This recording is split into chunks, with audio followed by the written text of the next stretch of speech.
Hi everyone. A little bit busy.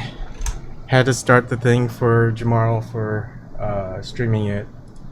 Tim's channel. I had to go pick up my mom at the airport. Now I'm back. I made some late night dinner for her, and now I'm starting this. I really need to get this automated. Sorry, makes it easier. Okay. We're waiting for Eric and a couple others. While we're waiting, I am. I hope. Okay, good. Oh, thanks, someone. Um. Okay, so I guess I'm just waiting for people right now. Sorry for all that feedback noise.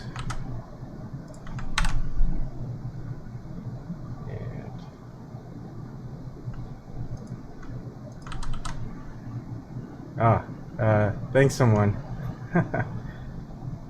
Let's see.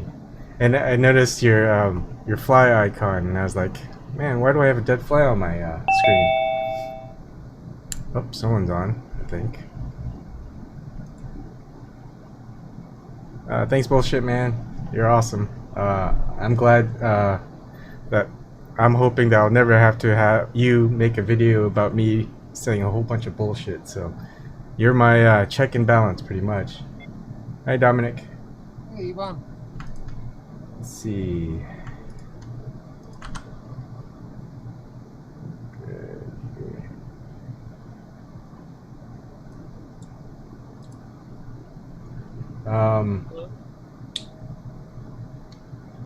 Let's see. Oh, sorry. I've got my video settings so you're not showing up. That was because it's Jamaro. Hello? All right, we hear you, Aeolus. Oh, good. Do you end up like falling asleep? Because sometimes I just you kind of peter out during the later in the after hours. I noticed. Yeah, I usually am working, so I have to sort of head to bed earlier. Okay. Also, yeah, sometimes I'm super tired, so it's just sort of like I'm falling. Huh? Oh, no. Okay, so Wait.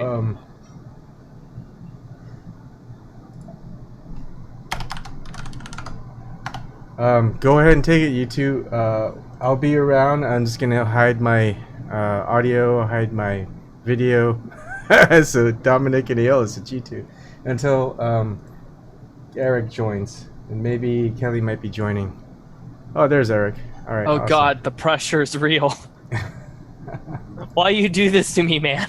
All right, you got How's it going? good. You got the controls, okay, Eric? Yes, I do. All right. Thank you very much. All right. Thank God you're here. I'll be around, guys.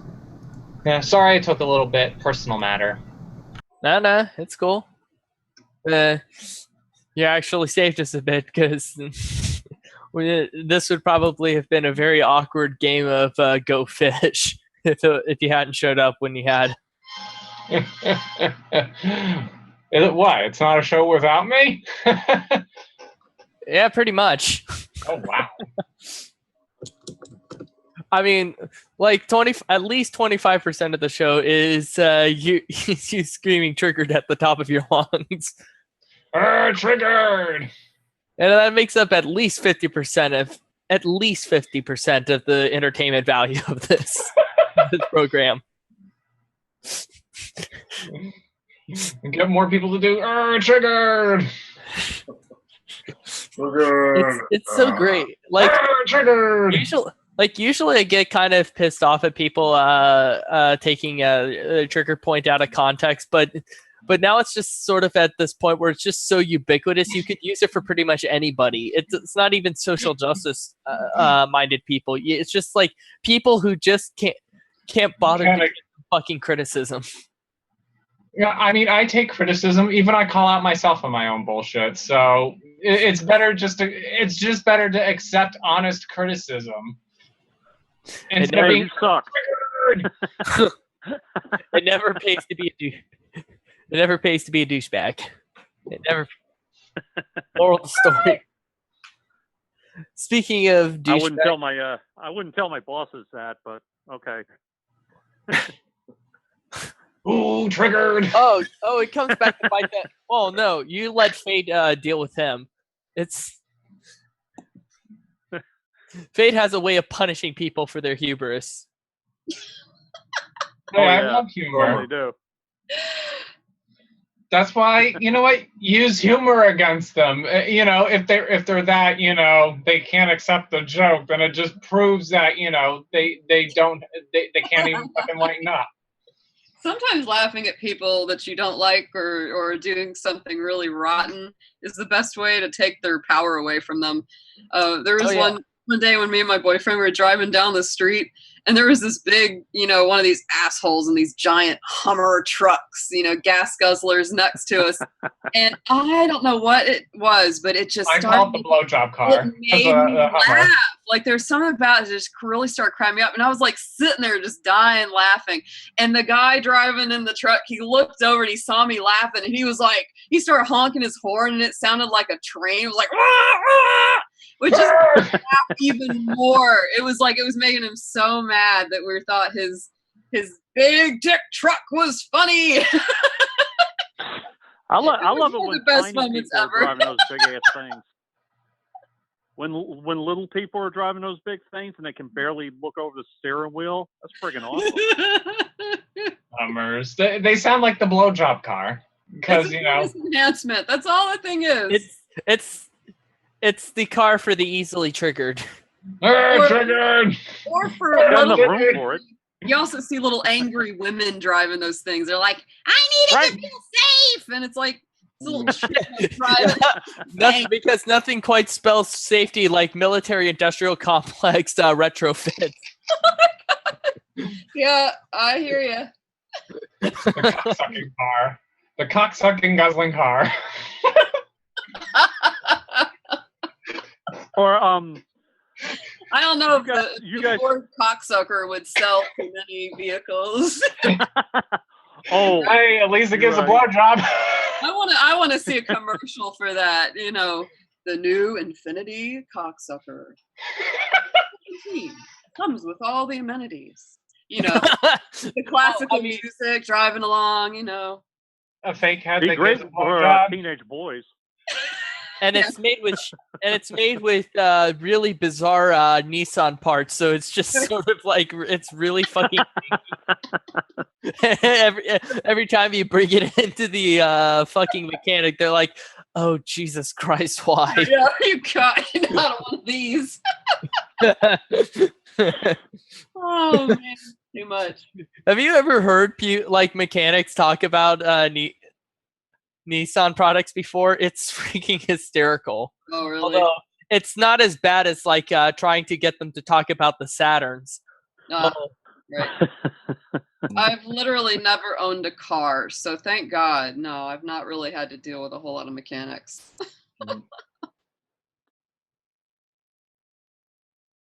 So neither have I. You know, with the area that I live in, it's convenient not to own a car. Let's just say that.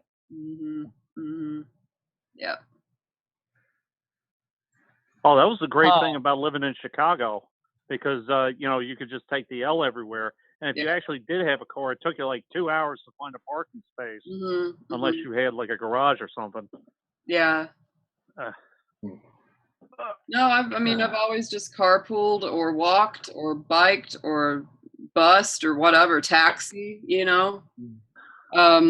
Though when I lived in Portland, Oregon, it was great. I mean, that place is just fantastic for public transit. It's one of the best in the whole country.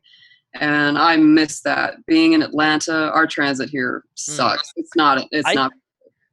I didn't get a chance. Oh, really? To I thought Atlanta was good. In Portland, it's really great. Which it kind of makes up for how shitty the road development is. Yeah, I will say that Atlanta's used to be better. It's gotten progressively worse. Absolutely. When I was a teenager, I took MARTA everywhere, and it was really good. Like you could get around, but now, it's. They just let it go over like 20 years. You can't plan out a route online or anything like that. It's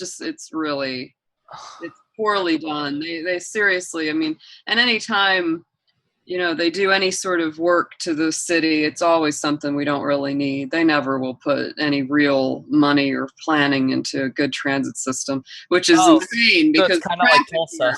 The traffic here is mind-numbing. So it's kind of like Tulsa then. Yeah, it's like LA. It reminds me of LA. Although, in Tulsa's defense, all the constant road construction, I bet, does do wonders for the construction industry's employment numbers. Maybe, but they do road work here at times when they shouldn't be.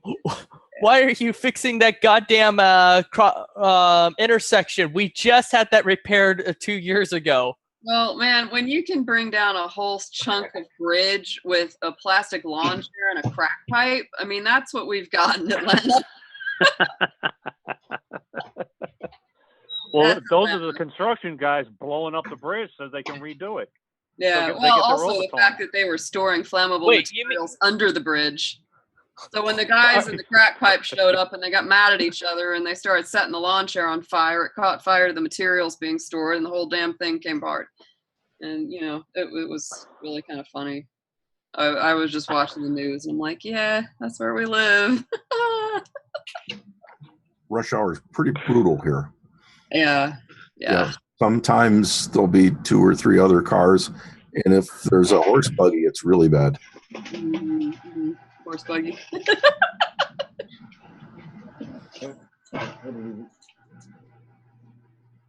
mean, New York gets so bad. I mean, from the media and all that. It's not a surprise that New York has terrible traffic. Yeah. I mean, in my opinion, one of the biggest things that we should do in this country first to really alleviate a lot of bills and pollution and all that junk is to really take some money and put it into good public transit for all major cities. That to me should just be a priority. Really needs to be for all cities. Out here, the little community. Start with the biggest ones because those are the ones that are the most, the easiest are out here. All these little communities. If you lose your car, if something happens, your car's not working, and the doctor is 30 miles away, it's serious. Yeah, and they could put that away right away. Just small buses between the towns. They don't have to be the full-size bus, just small vehicles. And even battery-powered vehicles could make these rides. And it'd be quick. But what all the small communities need is a scheduled bus route between the towns. People can go to work in the morning and come back at home at night. There is a bus service here. It only works in the mornings. You have to call. And then they call to pick up. So you have to be back home by 2 p.m. And and there's no service to take you to the nearest real community, which is 30 miles away. In Portland, it's kind of like right in the city center. The buses come like every 5-10 minutes. They're really, really frequent. When you get further out into the suburbs, then they come less frequently, but they have the express buses for rush hours, like around between 6 and 9 in the morning, and then again between like 4 and 7 at night. So that if you're going to work downtown from a suburban area, you can just get in there, go straight down. It takes you really fast, only makes a few stops, and then right back at the end of the day. And it just makes so much sense. And they have the light rail too, so you can easily go out to the airport, or if you have a big distance to cross, you can easily get there. It was the best. I miss it so bad. If there was almost because I miss that. I miss just being able to walk right out your door, just a few steps, and on the bus. There you go. If there was a bullet train from Des Moines to Chicago, a lot of people could get from Des Moines to Chicago faster than they could take their car and commute to the suburbs. Oh yeah, going on an express bus to downtown Portland was way quicker than driving it. Because it would just make a few stops, at the beginning of the route, and then just go straight shot down and make a few stops there. But it would really alleviate the cost of living. Yeah, it's so cheap to live in Iowa. Oh, it was, because if you can buy a bus pass for $50 or $60 and that covers your whole month, you can use it as much as you want. You don't have to drive. And a lot of the employers Portland's got, there would provide a month-long bus pass to their employees. Oh, Portland's got great mass transit. yeah. It's considered one of the best, especially for America. I'll be right back. Okay, sorry. They need to spread it out a bit more though, or at least they did then, but they're still working on it. Yeah. They need to get the interstate bridge. They need to get the interstate bridge rebuilt and put light rail on it. So that they Details, can minor bring details. people all the way. Yeah, compared to what we have in most places, which is either little or nothing, it's still. Well, I mean, I mean, it's a more European kind of about, model. that's the thing about living rural was that you're living rural and you end up like a lot of your money's just burned up in gas getting to and from. And you know, and for people that live in rural areas, every doctor's appointment, every time they've, you know, got to go look for the job they don't have yet, Right. you know, they've got to go and, you know, siphon gas out of whatever vehicle or whatever to get there.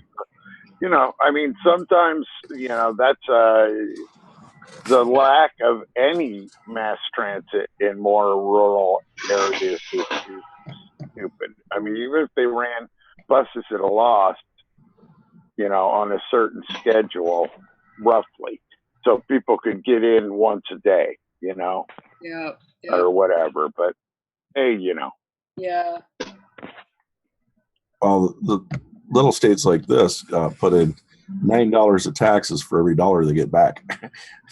There could be a little bit of concentration to get some transportation out here. Yeah. Yeah, I wish it was. Well, everybody took the cannonball to the Shady Rest. Yeah, there are still some railways left here, although I'd like to see something rebuilt so that it goes to the edges of town, and then have the towns have some type of commuter service. And upgrade them quite a bit. You know, the track system we got pretty, or you know,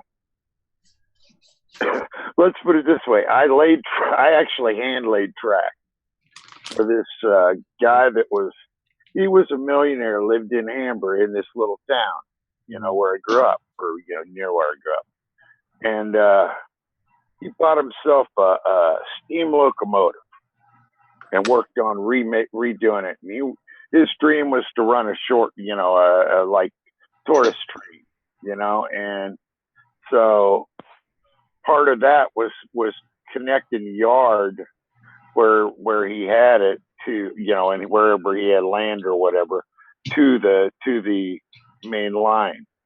So he hired a bunch of us to go do it. And we did it, you know, with the tongs carrying rail, you know, like 6 of us carrying rail or whatever. Yeah, it was a different experience. And then that son of a bitch, I had to work like a bastard to get him paid. That was the worst part. You know, the work was, you know, just fine. It was a bunch of us young guys, and we just went out there and had a good time and screwed around most of the time. But you know, still, we didn't get paid for the work we did.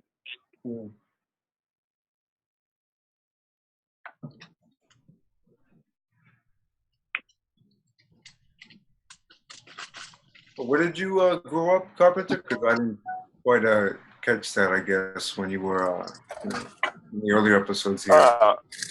I grew up outside of Reading, Pennsylvania. I grew up in a little town called Shoemakersville. Yeah, I know where that is. Yeah. Yeah. Oh, far out. Yeah, I have an aunt that's in eastern Pennsylvania as well. An aunt and uncle, I should say. Yeah. I'm familiar with like the right on. We're at in eastern Pennsylvania. By Stroudsburg, East Stroudsburg, so north of you. Oh, all right. Yeah. Yeah. I mean, I'm familiar with just like the general tri-state area, New York, New Jersey, Connecticut, Pennsylvania. I've been around there a lot, not really ventured too far from here. I've been to Florida. Where are you now? Oh, I'm in Jersey, as you can see. Yeah.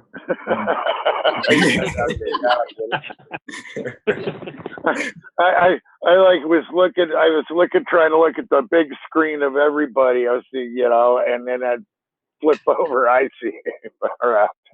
Yeah. I'm so Jersey. I did my apprenticeship in Philly, so I did I knew some Jersey guys. Went over there. I can't remember where that guy lived. Lived out in the middle of Pine Barrens somewhere. Oh yeah, I don't know. South Jersey. He had a nice place. Had a little pond nearby. But anyhow, we all went deep sea fished or went out a party boat. That was a good time. But I going to Wildwood every summer, just screw around. Yeah, lots of people still do that. Even us younger generation, we still do that. Wildwood's still a popular place. Yeah. It's funny you mentioned. Go ahead. No, go ahead. It's funny that you mentioned Pine Barrens because Pine Barrens has a little bit something to do with the hockey team's name, the Devils. There's this legend. I don't know if you guys are familiar with it. It's called the Legend of the Jersey Devil. Supposedly, there was this couple in the 1800s, and the lady was apparently very into witchcraft and black magic, superstitious stuff. They had 12 kids, and when she was impregnated for the 13th time, she was reported as saying, "Let this one be a devil." When the kid was finally born, apparently the kid was some sort of mutant, like half horse, like half bat, looked like a devil more or less. And it flew out the window, and ever since then, apparently people have been seeing sightings of weird creatures around the Pine Barrens area. Yeah, I've read that story before. Mm-hmm. Yep. And when, so going back to hockey now, I know, it's a leap. Double kid hockey. Yeah. When the Colorado Rockies, which was the former hockey team, were moving over here to New Jersey, they held a poll asking the residents of the state what would be a nice hockey name, what would be a nice name for the hockey team, and we apparently chose the Devils, and the rest is history. From 1982 till now. But that's cute. That's really cute. Because nothing says adorable like a devil, baby. No, it's cute that it sort of plays on some of the town's lore. Yeah. Hellboy too. Yeah. Definitely. Yeah. Yeah, it's a very rural area. It's not like up here where I'm at, where it's more. Since we're close to New York City, it's a lot like it. But down there in Pine Barrens in South Jersey, it's very heavily forested. So of course you're gonna get weird things rummaging about in the middle of the night. Weird things bumping in the middle of the night. Yeah, chupacabra. Exactly. More like the Pine Barrens are a good place to get rid of a body. That's. Oh yeah. Probably more than me. Yeah. Yeah. Yeah. What do you think makes all them pine grow? Oh God. Oh wow. Oh man. I've heard stories though of the mob apparently dumping bodies around there. Now that you mention it. Well, I mean, probably they do. I mean, it's barren. They call it Pine Barrens don't call it that for nothing. Dig a hole, and who knows gonna notice one patch of floor of the ground from another, unless they're out there tracking something, Yeah. Yeah. That's right. But where's everybody at? I'm just curious. I'm in Jersey. I know Coco's in Atlanta. Where else is obviously Carpenter was in Pennsylvania. Where's everybody? Washington. You're in Washington now? Okay. Oh yeah, I'm in Yakima, Washington. Nice. Oh, Yakima. Yeah, right. And I also know you're obviously in Tulsa, Oklahoma. No, Right. actually in Stillwater. Oh, Stillwater. Okay. Yeah, yeah. Okay. So that's right. Huh? That's closer to Tulsa than to Okay. Yeah. I'm about equidistant to between OKC and Tulsa. Okay. Yeah, I was going to ask if it was closer to OKC. Yeah. Yeah, I'm attending college at OSU too, so it's kind of nice that I can just I could stay in my hometown and just go to college there. Free room and board for life. Hey man, take it while you can get it. Absolutely. Yeah. So what? It's actually funny. When I think I may have told this story, but when I was graduating from high school to attend OSU, the campus actually said to all the staying over senior classmen from the high school who were attending OSU, please just stay home.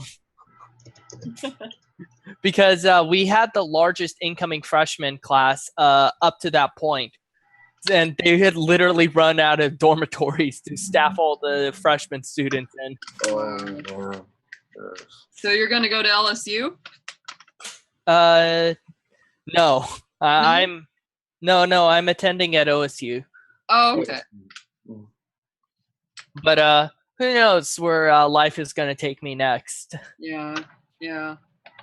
Same Although, here. considering I'm going to be on a teacher salary for a while, that's probably not going to be very far.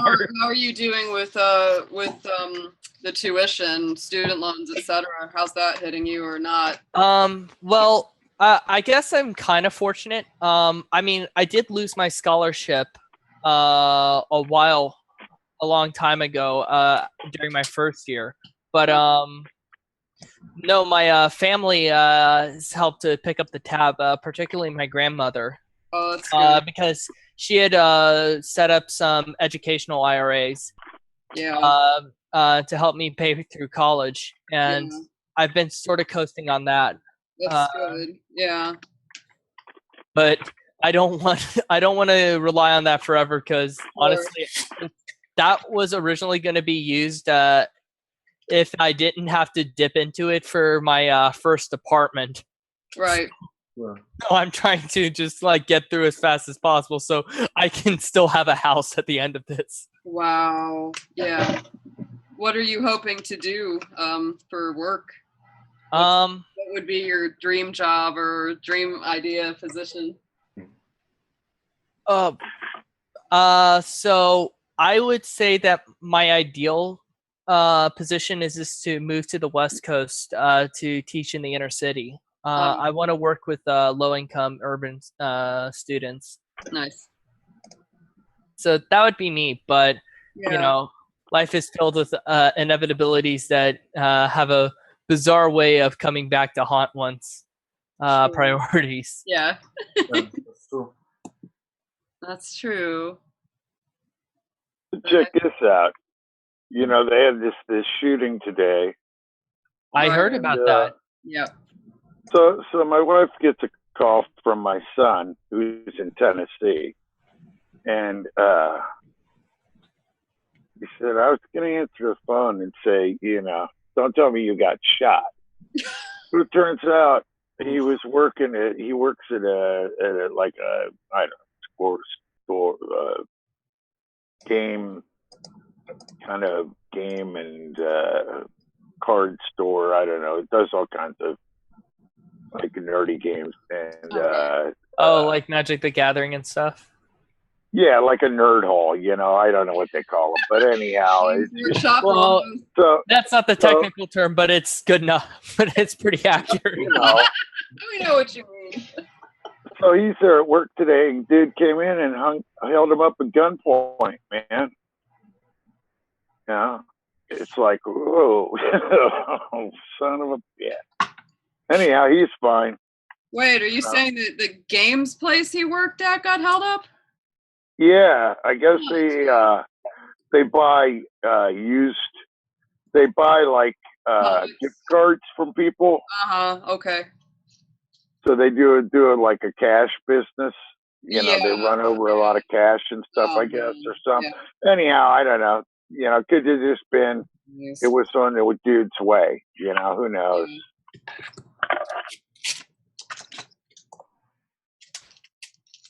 That's still pretty scary. Yeah. Well, yeah. I mean, when you're talking about your kid, yeah. Yeah. Absolutely. But I'm kind of fortunate that I live in a relatively quiet town. I mean, we do have shootings every so often, particularly in some of the poorer apartment areas. But in the sticks. Huh? In the sticks, right? Is that what you guys call it? The sticks down there? The sticks. The sticks. No, we don't call them that. Oh, no. Sorry. That's a rude stereotype, sir, and I do not appreciate of it.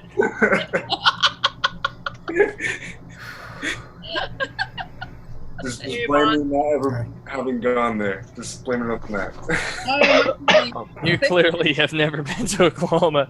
No, things can happen anywhere. The neighborhood that me and my family live in is one of those that, in my opinion, it's like when I was a kid, it wasn't that big of a deal, but now it's turned into a very expensive area. And so, most of the people that move in here have a lot of money, or they've just got enough credit so they can get into a hell of a lot of debt. The big McMansions and stuff like that. Now, we live in an older house, as you can see, the pine walls. That's something they used to do. They don't do that anymore in houses. How old is that house that you live in?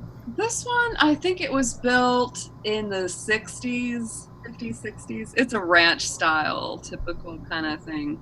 Same with my house. It was built like in the 60s. But it has a really nice full, second level with a private entrance. So it's like I live on that level and my parents live on the top level. So we have we both have our own space, which is really awesome. And it's good because now my dad has got cancer. It's really good that I'm here. But anyway, what I was going to say is that you would not think that's a heck of a side step. But it is a high. I mean, it's crazy the things that happen. Like my sister was staying here for a little while last year, and her car got stolen out of the driveway just in the middle of the night. It was oh just my God. Yeah. And so basically what happened is these kids, it's like these gangs, they come into the neighborhood and they just troll around, see what's easy to break into. They took off with the car. They were driving really fast and erratic, so the cops started following them, and it went on a high-speed chase. They crashed the car several times into the police cars, and it kept going. And the police finally just gave up. Yeah, the police just gave up, but the crashed, wrecked car that they stole kept going. So they probably took it to some chop shop or something and, just sold it for whatever they could get out of it. And then sons of bitches. We thought it was an isolated incident, but then just about a month ago, my dad's car sitting in the driveway had the window smashed in. Nothing was taken. The car was not stolen, but the window was completely smashed in. And so, yeah, it's like, and it's not an area that you would think of as being high crime, but I'm just saying anything can happen anywhere. You just don't know. True.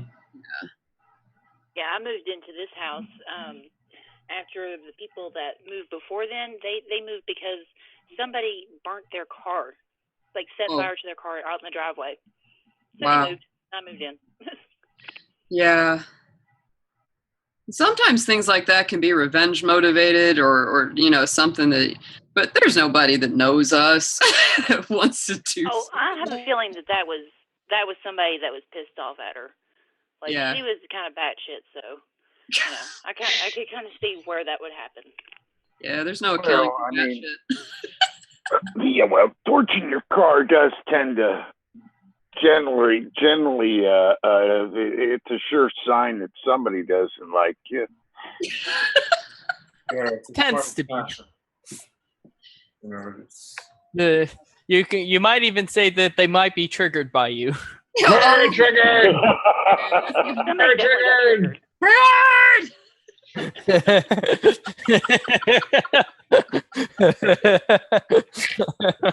Yeah.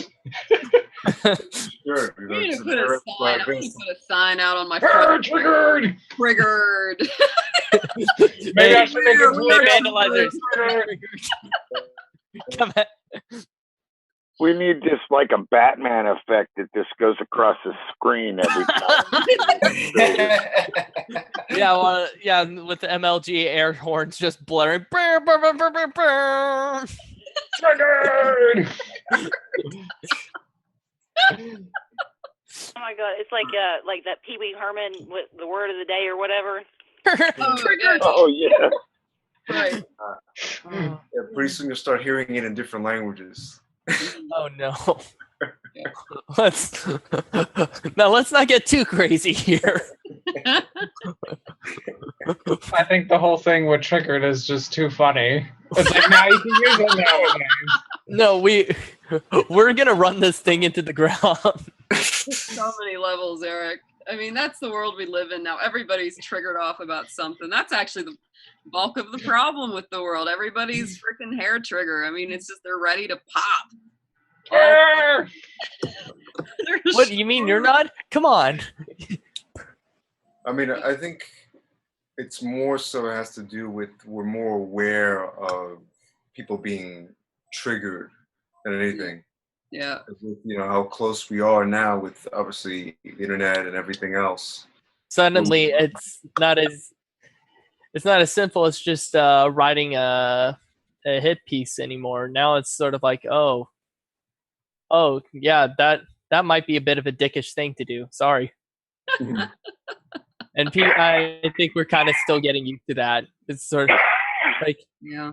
well, I made like a 40-something minute video, just my rambling of fake news on like one article. So, wait, is it that one article you were talking about before?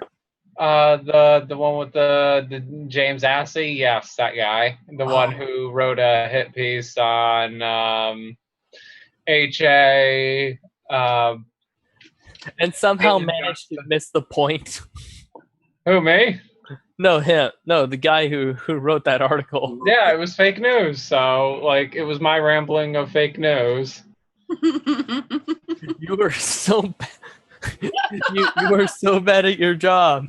How are you this bad at you? No, that guy. Like, No. you were so bad at your job. How are you this bad? It's amazing how many people are bad at something and they persist in doing it anyway. I guess as a musician, boy, I can't even tell you. I, for a while, had a collection of really bad music that people would give me when I was out performing. And they'd try to ask me, like, oh, do you think I'm good? And should I do this? And it's like, you don't want to tell them no. But boy, you hear some things and you're like, you should do something different. Should really do something different.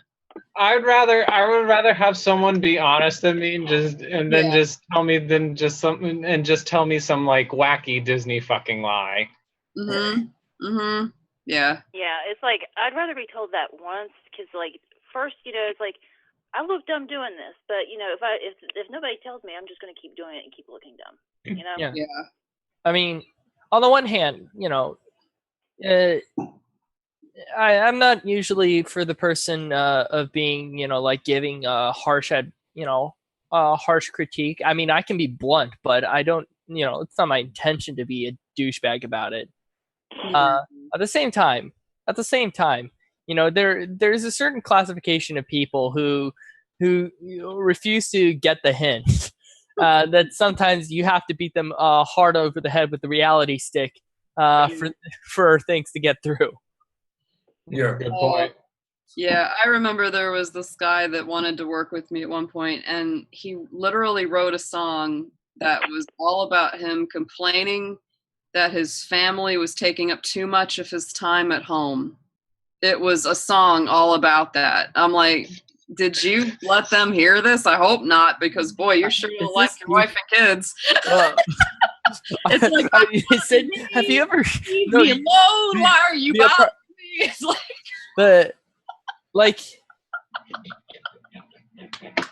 yeah, honey, that's really cute, but I don't want to play with you right now. It's like, this is for real. My response would have been, have you ever considered joining a teen pop band? Well, this guy was like 45, so I don't think that's an option anymore. Like I said, have you ever considered joining a teen rock band? I think you'd fit right in. You don't need to be a teen anymore. We waived the rule just for you. Yeah, it was horrible. I've seen some stuff. You've seen some things. Oh yeah, seen some stuff. No, there was a couple that used to come see me play all the time, and it was really sweet. And they had like this relative that came with them once, and this person brought along like a tape of their stuff. Oh man, it was bad. And they were basically like, before I even listened to it or anything, they like came up to me and they're like, Ariel, we're really sorry in advance. And I'm like, what? They're like, just don't even talk to her. You know, she's kind of crazy and we're sorry. I was like, okay. Yeah. I feel sad about that though, because imagine if you really wanted, I don't know, to be a musician or to be this or that or the other, and you just don't have the ability. I don't know. That's tough. Well, I mean, even like, I don't know. It does suck. But I'm rarely one to believe in hopeless cases. So maybe I'm just it. But if you're just tone deaf, you're just tone deaf. Yeah. You know? I don't think I'm. I guess that's what auto tune is for now. Yeah, auto tune does help a bit. Also Vocaloids. Vocaloid has helped a lot. There's jobs I know I couldn't do. I wouldn't even mess with it because I'm just like, I don't have that. I don't have that thing in my brain that makes me good at XYZ. I wouldn't mess with it. Yeah. Yeah, but I think that, you know, it's, you don't have to be born with something to do, like to be great at something like music, for example. It can be learned. It's not a fixed trait. You know, intelligence is not straight either. You know, you can learn whether it's through an institution like a school, university, right, or by your own merit, on your own time with books.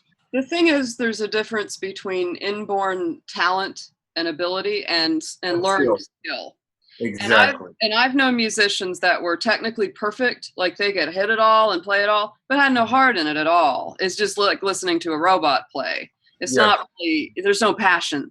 That's the difference, I think, is, you know, some people just have a skill born into them, have a talent born into them. Yeah, you can learn how to be a good little monkey and hit the dots and all that, but it doesn't necessarily mean you're going to have the ability to like write a song or make a great piece of art or, you know, really have it in you. You just see some people just have ability and it's like, damn, you know, that's the best is when you've got a little bit of learned skill and then you've also got natural ability. That's when you get something really good out of it. That's usually the most fulfilling. Yeah. When you have all that talent, but yet there's no heart, there's no soul, there's no person in it. And you can't fake that. And people know. People know when they see it, you know. And some people do just like to hear somebody just play Mozart or something very rote, you know, and that's fine. But for me, that's not enough. That's not fulfilling. That doesn't feel like a, yeah, it's performance art. I guess that's what we're dealing with politics these days, and we're really learning to see what's real versus who's really got their heart and their soul involved, right? I mean, that's what it all comes down to, no matter what you're doing in life, whether it's something creative or something intellectual or political or whatever it is. If you're not bringing your real heart and soul and it's really just a money grab or just a job to you, it's a totally different experience. Yep, and I mean, if you ever listen to like classical artists or composers, that's something that they always complain about. Right. Mm-hmm. Like, yeah. But but it's one of those things that you can't really know what to think about it until you actually go through the process of trying to do it for yourself. Very true. I've tended to find. I agree. So I never really got to talk or hear people's thoughts deeply about the Bernie speech at the People's Summit. I did watch it. And, you know, my feeling is, and I know that a lot of people they really want him to come out against the DNC. And I do too, but I think a big reason he's playing it the way that he is because it's like he can't really come out and start complaining about it. It'll make him look, oh, he's that sore loser that just won't stop talking about it. I think he really wants the people to pick it up as an issue. Yeah. But he's not in a position to go, you go out there and complain for me. It's a real weird place he's in. And I also have a feeling that, you know, here I am. I've never run for political office. I've never been in a political office. Here's a guy who's in his 70s, and he's done this a long damn time. And I kind of wonder if what he's kind of doing is an attempt to sort of, I don't know if if it's his last gasp or his hope, or maybe it's something that he just really hopes that the Democratic Party will somehow redeem itself by him coming out and saying, you guys are losing. You're not doing well. You're falling apart. You know, that's why he made that comment about it. Wasn't so much about Trump winning. It's about the Democrats losing. And so, yeah, I mean, there's a lot of different opinions floating around about Bernie. I don't have anything real set in stone about him right now because part of me that says, yeah, I wish he would do certain things. Then there's a part of me that says, I don't know what his thought process is. And I don't know what mine would be being his age, seeing all the things that he has seen. And, you know, maybe there's still something in play. But I'd like to hear everybody's ideas or thoughts about that because I'm kind of open-minded. I'm trying to stay open-minded because I do still like him, even though a lot of people are really sick and tired of him or mad at him. And I wonder what his, you know, I hate that he's advocating establishment Dems and that they're advocating him. And I just wonder, you know, is he going to stick to his guns? I don't really see him as being somebody that's not true to himself. But at the same time, I wonder if he kind of feels like he's in this odd position where he sort of has to play nice to a degree still. I don't know. Well, I'm as just far as disappointed because, like, he's going around, and I know I can't. I've sat here and I've tried to rationalize it and come up with all the different reasons why he could be doing this. Like, I don't think it's, you know, bad intent. I don't think he's like, yeah, I'm going to screw these voters over. But right. I mean, the fact of the matter is he is doing like absolute detriment to his base. Like, I knew when he backed Hillary right then, if he didn't take that moment, when he backed Hillary, he lost half the people. Well, I wouldn't say half the people, but he lost a good number of people just because it's just like, well, you're going to throw in with her. Yeah. Like, you know, it's a revolution. Revolutions are big. They're bold. You have to do things that you're scared to do. And then he's like, well, you know, I'm just going to play along. I'm too scared of Trump. Whatever reason it was. But, you know, and he's going around and he's giving all this, you know, lip service to Russia. And, you know, if we come to a war, it's going to be my people fighting in it. It's not going to be these rich people. It's going to be people like from here. Yeah. And he goes around saying, well, we need to help the poor. Well, then don't start another war. Stop saying that shit. Like, I love him. I do. But, you know, I wouldn't be here if it wasn't for him. But he's got to stop that shit. Do you think he's being coerced in some way? That makes me also wonder, or intimidated. Well, I think that right now his power lies in the fact that he's a U.S. senator. And he loses power if he picks a fight. Two things right off. One, he said from the beginning, from that very first, they you know, made him solemnly swear, they did everything but make him stand with his hand up in the air that he would support Hillary Clinton if she was the nominee. Right. And, he gave the line of, "I'll do everything I can to make sure that Donald Trump doesn't become president," or whatever he said. But he always said that he would do that from the very beginning. So it wasn't like it was a surprise. He wasn't looking to be called a spoiler. So I mean that happened. But I think that right now his power is in. He's a U.S. senator. He has positions on in hearings and things that are important to be able to be there because he's fighting for us, and he stayed on his message. Yeah. And there hasn't been so much, he's done some of the Russia bullshit, and that's why, I've said all along that Russia could just, partially just be that, Trump has dirty dealings in every, in every asshole in the world, every little country that has some sort of autocratic government or some sort of rich people ripping people off. Right. He's got somebody, he's doing some business there somewhere, it seems like.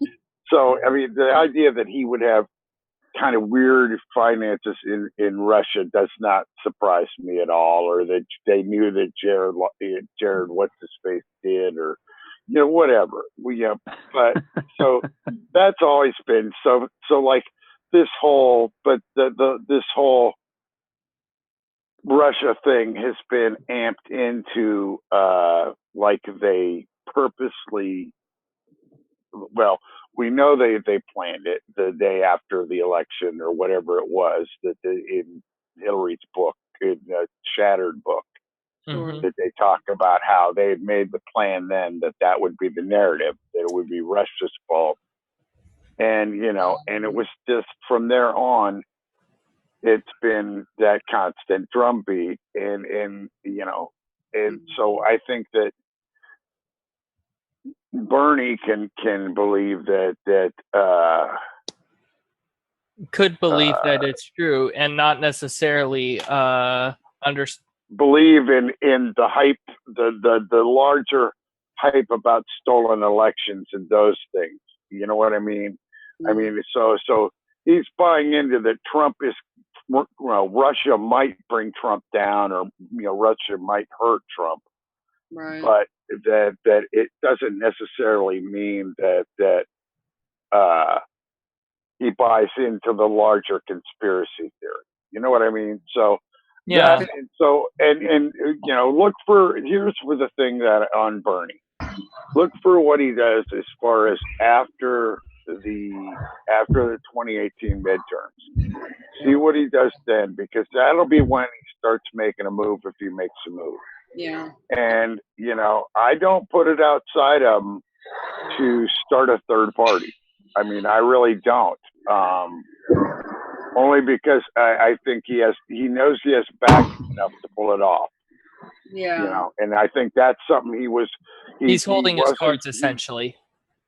I mean, he's got everybody's got, they're if you aren't running for election in 2018, then everybody's in a holding pattern pretty much, because it's not going to be too much longer until the Republicans stop trying to do serious things and start trying to do like goofy sideways bills that they put in, like a rapist go free thing into the spending bill or something. They always do something goofy. Oh, sure. So I mean, but look for it after 2018. That's what I think. As far as them working for the Democrats, that's who people are going to run with. For the House seat and for the Senate seat. So I think that he's trying to do the best he can at getting like he wouldn't go for that Ossoff guy, which I think was just a sign of the guy's economics. He didn't buy into him, and that's where Bernie's strength is not in this foreign policy. Right. I mean, I don't think that I'm not impressed by his overall. I mean, he's less likely to go to war than most, but he isn't a pacifist either. Right. But Sure. my thing is, I do believe that Bernie is also the kind of person that can be swayed by popular opinion, and protest. So there could be a new anti-war movement that would actually do something. I think All right. that, Sorry if I could make a little. Thomas Almy, did you introduce yourself? Tell us. Hi, yeah, I just started watching you guys. I'm a long time Tim Black and H.A. Goodman watcher. I was just wondering if you guys watched the Jeff Sessions. I saw a little bit of it. What did you think? Yeah. He basically used the executive privilege for over half the questions, and he didn't really answer any questions that were relevant to the discussion because he always invoked executive privilege. Yeah, makes sense. But he's not. So, where are you from? I'm from Lansing, Michigan. Okay. Cool. Well, welcome. Your Thank first you. night. I try to get everyone who shows up for the first time at least give some info about yourself. It doesn't have to be like detailed, but awesome. Welcome. And just so people know, Elizabeth Beck will be on a panel with Tim and HA on next Monday at 8 p.m. right before No Sellouts. I'm trying to kick ass. Yeah. That's awesome. That really is. I'm trying to get one more, anyone really, but I think Tim mentioned trying to get Jimmy Dore or Lee Camp on it as well. I mean, if you can't, I volunteer. I'll keep it in mind. There's also another one with that I'm trying to get Elizabeth Beck to be on with, like Mike Figueredo of the Humanist Report. And if Jimmy Dore doesn't go Put on your hand down on Monday, then maybe he'll be on it with Mike Figueredo, Jimmy Dore, and maybe I can ask Elizabeth Beck to be on After Hours with us, and maybe we could ask her questions. That'd be awesome. I kick ass. Yeah, that would be really cool. Tell her to come on, and we won't ask any DNC lawsuit questions. We'll talk all the rest of the bullshit that she can just go to town on. Yeah. Well, anyways, Kicks ass. I love her. Anyways, if you can reach out to people who you want on the panel, someone who's in indie media that does a lot of news stuff. Like I pitched for Jimmy Dore or Lee Camp, so try to retweet it at them, see if you can get their attention. I think if we get like 30, if we get 30 or 50 people to retweet and really say, hey, please come on the panel with HA and Tim, I think they'll think about it for sure, or they'll see it and they'll be like, okay. So it needs everyone's help to do it because Unfortunately, I don't do Twitter. Oh. Well, maybe go on their YouTube videos and just keep commenting. Hey, be on the panel. Yeah. Bernie's coming to Iowa July 15th, and today they announced that they had to double the size of the stadium that he's coming to. What is that again? Bernie Sanders is coming to Iowa July 15th. Today they announced that they had to move the venue to a twice the size stadium. Yeah, that doesn't surprise. You talk about traffic issues. That's, but Hillary was that comes to small towns. Hillary Clinton had a small, No, I was gonna say, but Hillary was the most qualified person ever to run. Qualified. Put them on quotes. Qualified. I'm sorry. Didn't mean to interrupt to throw that bullshit. Oh no, it's funny. But qualified. Yeah, qualified. Qualified. Integrity. Oh God. I need a snort card that just can't hold up when I'm doing that. I just, the thing that really, it's not so much that I've got all my eggs in a basket over Bernie, but here's the thing about him. He was a galvanizing figure. And I mean, a lot of us are here because of what he was doing. There's just no getting around it. So how do we get that power again? How do we either get another very galvanizing figure or figures, or harness that same enthusiasm from so many people? That is the thing. It's not. It's like, I got the answer. It's not about him. I got it's the answer. about that energy, that need for that unity, that galvanization, that enthusiasm to really shift things in a better way. That's what he did, that a lot of people have failed to do, and especially after the disappointment that a lot of people had over Obama, he's still able to do that, still able to speak to people's better interests. So that in itself is kind of amazing. And well, the answer is we're doing it now. Yeah. We're doing it right now by meeting each other and talking and organizing. I know it's not a fantastic answer, and everybody's looking for a leader. No, I get it.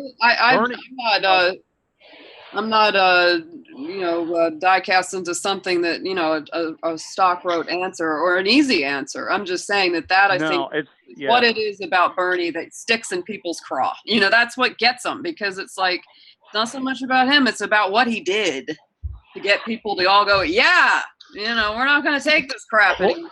That's his strength is also his weakness, in that he's a stubborn old fart, and he won't do what his followers want him to do, immediately. And he pissed off the DNC by saying that, or the Democratic Party by saying they're a disaster, but he pissed us off by saying that, he's not going to leave them right away. Sure. Although I do understand why he didn't do it, because I get it. he got his popularity by staying in the Democratic Party, which drives everybody nuts. The Democrats say he's not a real Democrat. The independents are going to come back to us. Yeah. But I love him. He's infuriating, but I love him at the same time. Yeah, I totally hear it. I agree. I've been listening in, and I felt so strange not chatting tonight. So I wanted to say hello, but I have to take a break. Oh, hey. Hello. Hi, Kelly. I have to take a break. I was thinking about it, and I think it's like the People's Summit was great, but it was kind of draining in a good way, but draining. And then I don't know, the burning apartment building and the shootings and all this talk about it's a Bernie supporter that should, like, every conservative friend of my husband's, from work and stuff, is like, see, their left is so violent. Oh. So I just wanted to check in and say hello, but I'm going to have to go have some light entertainment. I'm going to go watch the Showtime Oliver Stone Putin. Oh boy, tell us about Katy Perry. No, I don't have it in me to watch things like Katy Perry. This is my light entertainment. But I'm going to go watch that. So there are 3 episodes you can watch now, and I guess the last one's tomorrow night. So I'm going to watch all 3, the first 3, and then I'll tell you about it tomorrow. Yeah, Katy Perry. Anyway, I need some light entertainment. I'm going to read Dark Money. Yeah. God. There you go. I want to watch South Park for my entertainment. Yeah, I should watch more comedy, I guess. But I'm really interested. I love Oliver Stone, so I really want to see what he does. Wait, is this like actual interviews, or is this like him? No, he went there. He went there. This is like when the Harlem Globetrotters and Vice went into North Korea. Like, he gets in and he's interviewing him. So since I'm such a big Putin apologist, I'm going to go watch that. No, I'm kidding. I have a very good friend here that's from Russia. She moved here when she was 25, though, and she hates Putin. So, I can't possibly see him in a really positive light, I guess, because of that. But yeah. But yeah, I didn't want to kind of sit here and not contribute a lot because I'm just drained from the travel, and it was so great at the People's Summit, but it's still such heavy subject matter too, you know? So I'm gonna go watch my light subject matter now. Okay, so I'm sorry, there's somebody new here I don't know. Hi. Hello. Wait, do we know your name by chat? Yeah, I'm Thomas Omni by chat. Oh, okay. Yes, I do recognize the name. Okay, well, I'll see you guys all tomorrow night. Yeah. Have a good night. Bye. Have a good one, Dolly. All right, good night. Goodbye. Goodbye. Bye. Oh. I understand where she's coming from. I think we all do. Yeah, I've been so tired today. I'm just worn out. Just wiped out feeling. Yep. Same here. I mean, yeah, I'm awake now. Well, when you get triggered with the group, Triggered! it changes everything. Ooh, triggered! Triggered! I keep seeing that that old expression meme of the guy going fuck. Oh yeah. Maybe I should just Have you do guys- a video called Triggered. Things that you guys trigger watched, you. Sorry. Have you guys watched some of the YouTube videos where guys go out and do primal scream therapy? Those things are freaking hilarious. It's like the drumming circles out in the woods. like, oh, I can't take it anymore, and then they just wave and, hey, I hope you enjoyed my video. It's freaking awesome. I played a gig once that was one of the weirdest experiences I've ever had. It was like this. It was a winter solstice party. It was right after I moved to Portland, Oregon, which I guess it kind of makes sense. Portland, Oregon is full of surfing. So I brought my harp, and I was just kind of expecting to sing and play some nice music for this thing. Then they had the drum guy come over. The drum guy literally probably brought 150 drums with him. Everybody in the house had a drum, and everybody all at once was just beating the crap out of these drums. The whole house was shaking. I was like, man, is the house going to survive this? But I have to admit, it was like being inside a washing machine or something while it was on.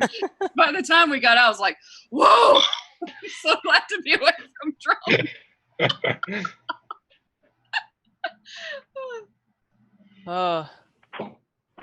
Oh boy. Like my brother Michael, he had a drum set back in the old house, but he played drums very, very good though. Yeah. That's cool. If I could go back and do it over again, I'd probably be a drummer, because bands are always looking for a drummer. You'd like never be out of work because everyone always needs a drummer. Everyone is a drummer. I shall become the timpani god. Actually, no, I can't become the timpani god. That spot's already reserved by my brother.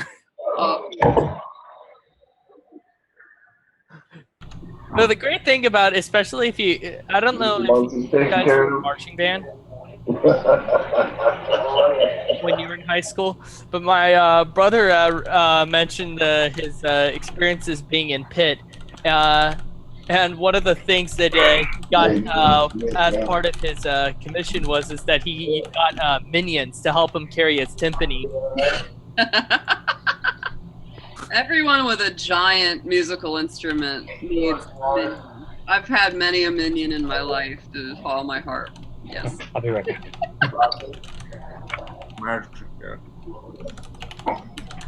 I did bring my Toei. This is Mr. Toei. This is a plush variation of a real kind of bird that's my favorite bird out there, is the eastern towhee. And if you live all up and down the East Coast, you'll see this bird. And on the West Coast, on the western side of the country, there's this spotted towhee, which is exactly like this, that has more spots. But they both have this reddish, kind of rusty sides, and they have the bright red kind of ruby eye. And when you press them, it makes the towhee sound. They sound like they're saying, "Drink your tea." They also say Towie, which sounds just like their name. So, anyone hear that bird? Enjoy him. He's my favorite bird. This is my bird wisdom for the night. Are we sure that's a bird or is it a Pokemon? No, it's a plush of a real bird. The Cornell Institute did this series of birds. And towies, they don't fly real high up in trees. Most of the time, you'll see this bird down in the underbrush. Because they do this little maneuver where they jump and they use their feet to kick the leaves out of the way, and then they find bugs and seeds and things under the leaves.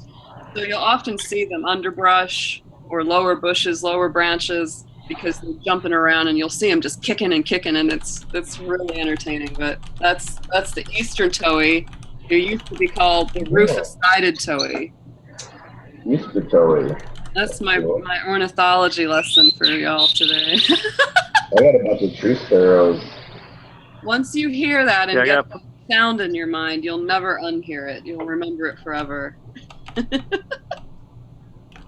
I gotta take that off speaker because my cat will attack my phone. Like the birds. Ah! Oh, Jonathan's yelling at me to play the harp for them, but we'll do that another night. I'll set up the computer one. We'll do it. Play Freebird. Freebird. Did any of you guys hear the Jeff Sessions testimony? I ignored it because it's just a freaking dog and pony show anyway. I'll probably see some on YouTube. Like, why am I going to waste like 3 hours of my life, watching that? I have nothing better to do, but it was just amazing how many questions you said.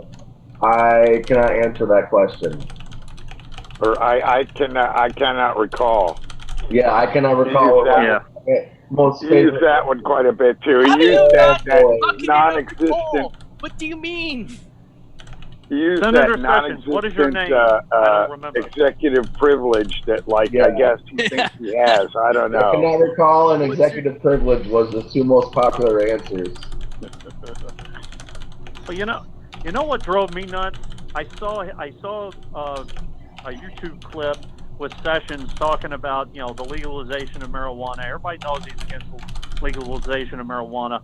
I saw a 1.5-minute clip, and that man in a 1.5 minutes, I counted it. I went back, I timed it, and I counted it. The man used the pronoun, the third person pronoun, like 15 times in a 1.5 minutes. I don't like this. I, me, I, my. Dude, this isn't about you. There are people that have medical uses for this. It's not about you. Have you ever seen a guy, get heroin addiction from smoking pot? No, probably because you don't watch people smoking pot. So what the hell are you talking about? Wow. Well, I think my biggest problem with it is that he goes up there and does that. Would Jeff Sessions, the Attorney General, go to court and accept a witness that just said, "I can't recall," or I can't give you an answer? Right. I was too high. I can't remember. They're right. I think I kind of know what this is. It's a while back, one of my relatives sent my father and me an article about a Nobel laureate who apparently is denying science. And my dad responded back with the joke about the Belgian taxi driver driving the wrong way on the French interstate. Because this radio,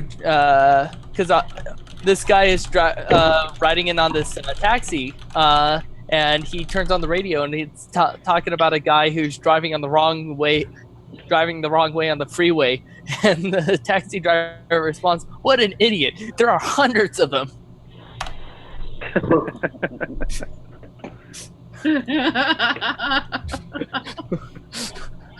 I love the chat. Sergeant Hayes says pot helps me not kill people. the only way pot makes you want to kill people is if you're already part of a cartel. In which case, your priorities might involve some bigger problems than you smoking pot. That was a fast movie, Kelly. It was. Sorry, I had to come back on. I had to come back on really quickly and tell you, like, I don't watch a lot of cable TV. Like, I haven't had cable in a year, so I completely forgotten. But I kind of had it in my head that After Hours, the name After Hours. You remember I was joking? Oh, that sounds kind of kinky. Should we really call it this? Because on Showtime, I just started my 30-day free trial. There's the section After Hours, and that's the porn. Oh no! Oh, awesome.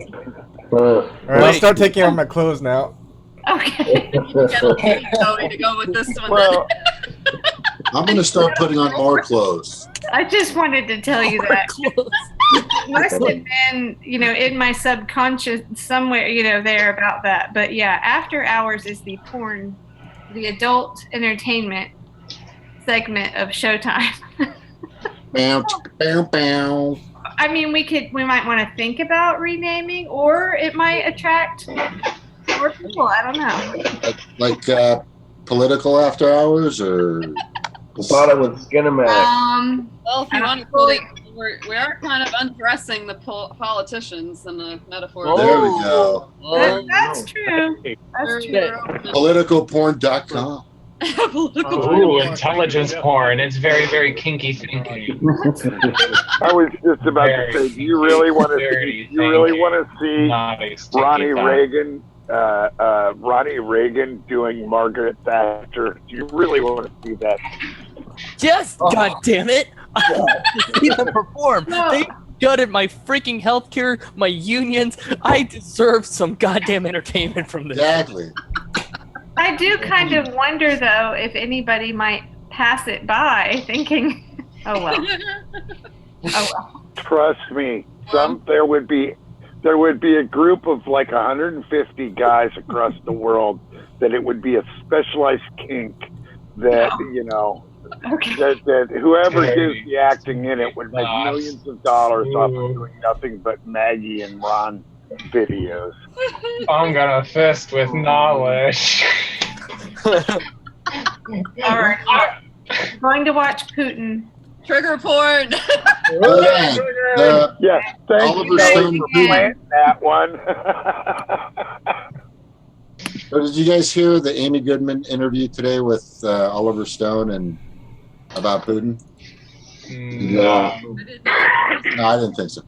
It was early this morning when I was driving to work, and I'm just like, this is like the entire, I think he kind of summed it up, is that Putin just kind of he doesn't care anymore. Shakes his head and just goes, oh my God, what an embarrassment to the rest of the planet.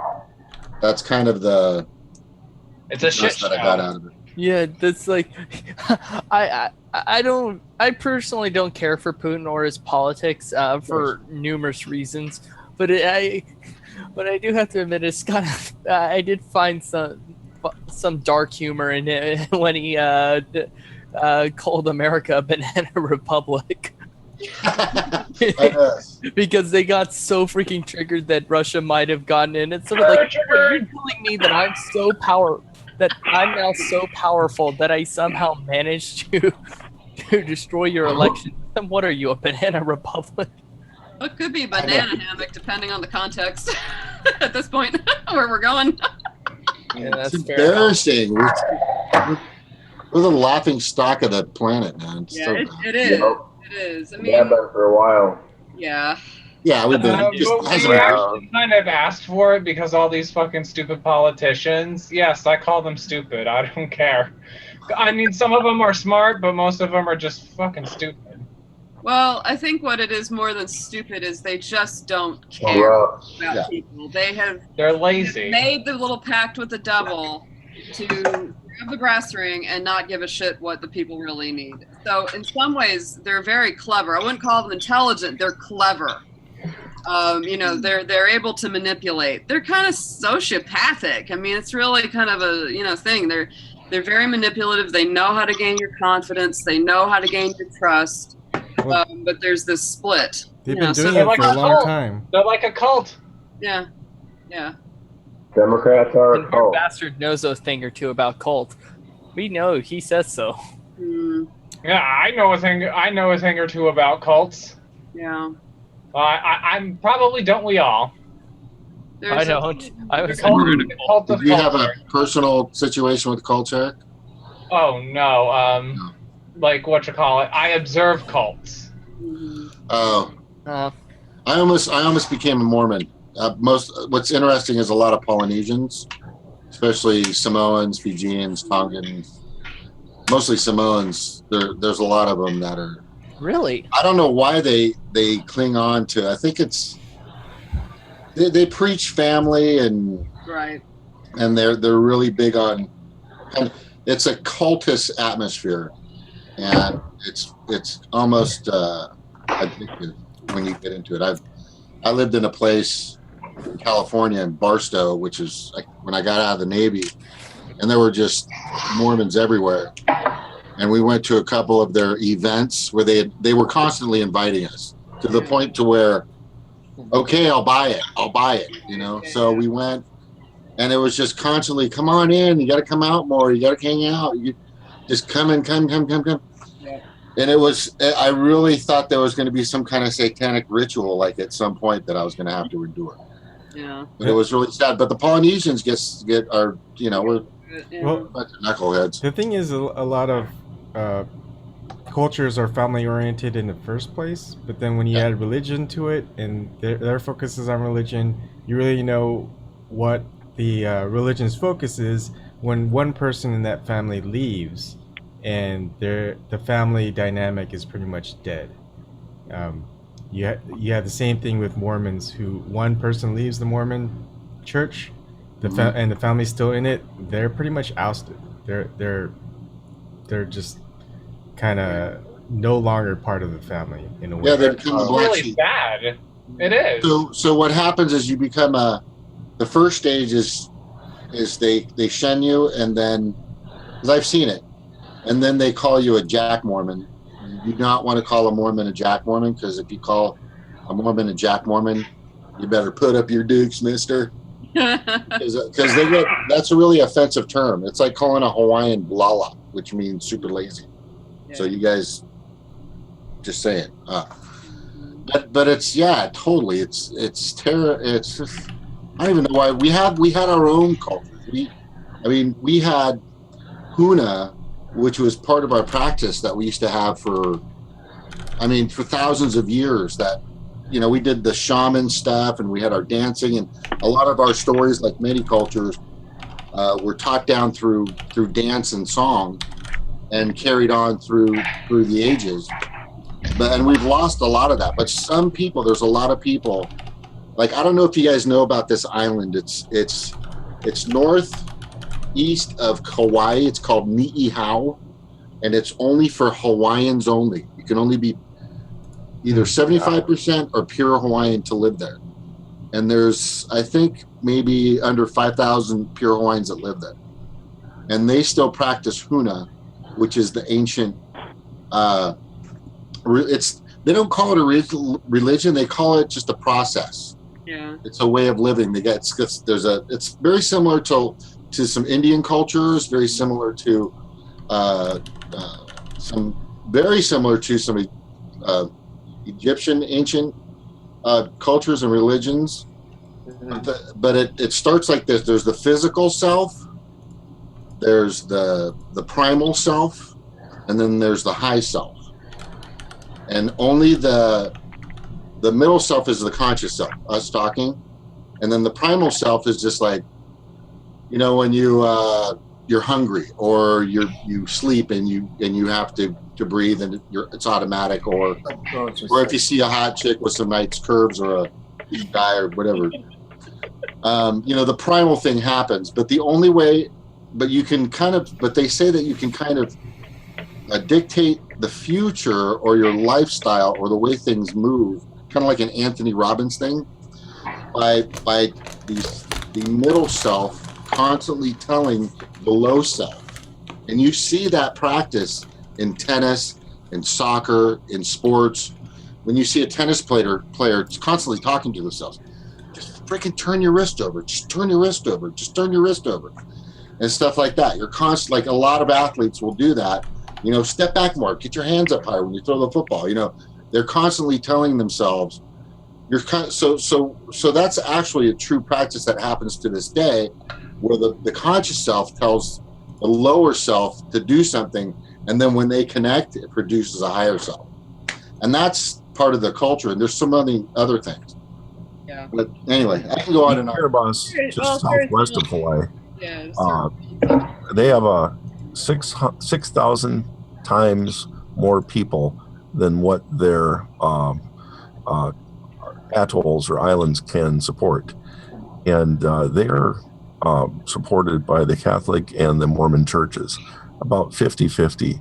And they've sold their fishing rights to Japan to pay for diesel fuel and water. So all the food is from the Catholic Church, about $50 million, and the rest is from the Mormon Church, which means that they cannot practice any birth control. Wow. So there's just it's just like a bunch of them Brunsons, just like bubbling up, overpopulating. So the main island of Kiribati, the part called Tarawa, can support 500 people, and there's 30,000. Whoa! Oh wow! That's us in like 50 years, right? That's our whole planet. I mean, our planet is really made. It can very comfortably support about 2 billion. But across the island groups out there, I've been in talks with Kiribati, Tuvalu. I'm saying them wrong. Tuvalu. They get mad if you say Tuvalu. Samoa. We pronounce Samoa wrong. Samoa. Yeah. At least the mainlanders pronounce it wrong. Yeah. I do it. I have it. And but all of them, they are much higher populated than they can support. 75% of the Kiribati are moving to Fiji. They've purchased 25% of Fiji's land, and their negotiation for what there's a fund that comes from Great Britain ruining their main island. And the Bonobans are arguing that money is theirs. The Kiribati consider Bonobans to be part of them, and they feel that they should be using that money to pay Fiji to give them a better deal. So the Bonobans actually want Bonobo restored. And Bonobo actually could be restored with the proper ecology to the point where they could live on it. It'll never be an island like what it was, but it could be lived on. When you get out, but it's not sustainable. Those are tiny islands out there. Really tiny. They're not even really what most people would say islands. Realistically, they're atolls. Atolls, right? And the sand isn't much more than thigh height over the ocean. A good wave takes them out. In fact, most of them right now, the atoll nations, experience what are called king tides, and they're already spending 2 days of the year at least underwater. Literally. Yeah. Yeah. It's pretty bad. It's not going to get any better. No, yeah, the whole thing's nuts. Disappearing in 10 years, 20 years. Yeah, the Kiribati actually made the decision to leave, which I think is bad, because what I think will happen is it'll be a occupational war between the U.S. and China and other countries to go out and put in pylons into the atolls and build claim stations, basically, so they could perform operations off of those areas. I had a question for you, Snork. Of all the nuclear testing that happened on the Marshall Islands, on the atolls there, would a lot of the nuclear, the radiation affect things similarly to that of the fallout from the Fukushima nuclear reactor? Well, you gotta remember it was much less than the Fukushima reactor systems. You know, the Marshall Islands, each blast was usually less than 70 kilograms of material. We even got better later, so I don't know the exact amounts of the latest bombs. We began to use other techniques. So the size wasn't really true anymore, and we learned some things. So in each of these things, if we just went ahead and made the statement that they're all less than 70 kilograms, we would probably be quite accurate. The Fukushima, just the load in the reactor was tons. Yeah. And there was 400 tons of spent fuel that was down there. I haven't even started hearing some of the other things yet. That I'm just waiting for bad news. Yeah. There's what's called riving, and that's as it heats up blisters, it'll form cavities. If two cavities happen to meet, they'll start riving together, and their material will eventually mix into a larger lump. So if these extra cavities get in, they can rive and spit.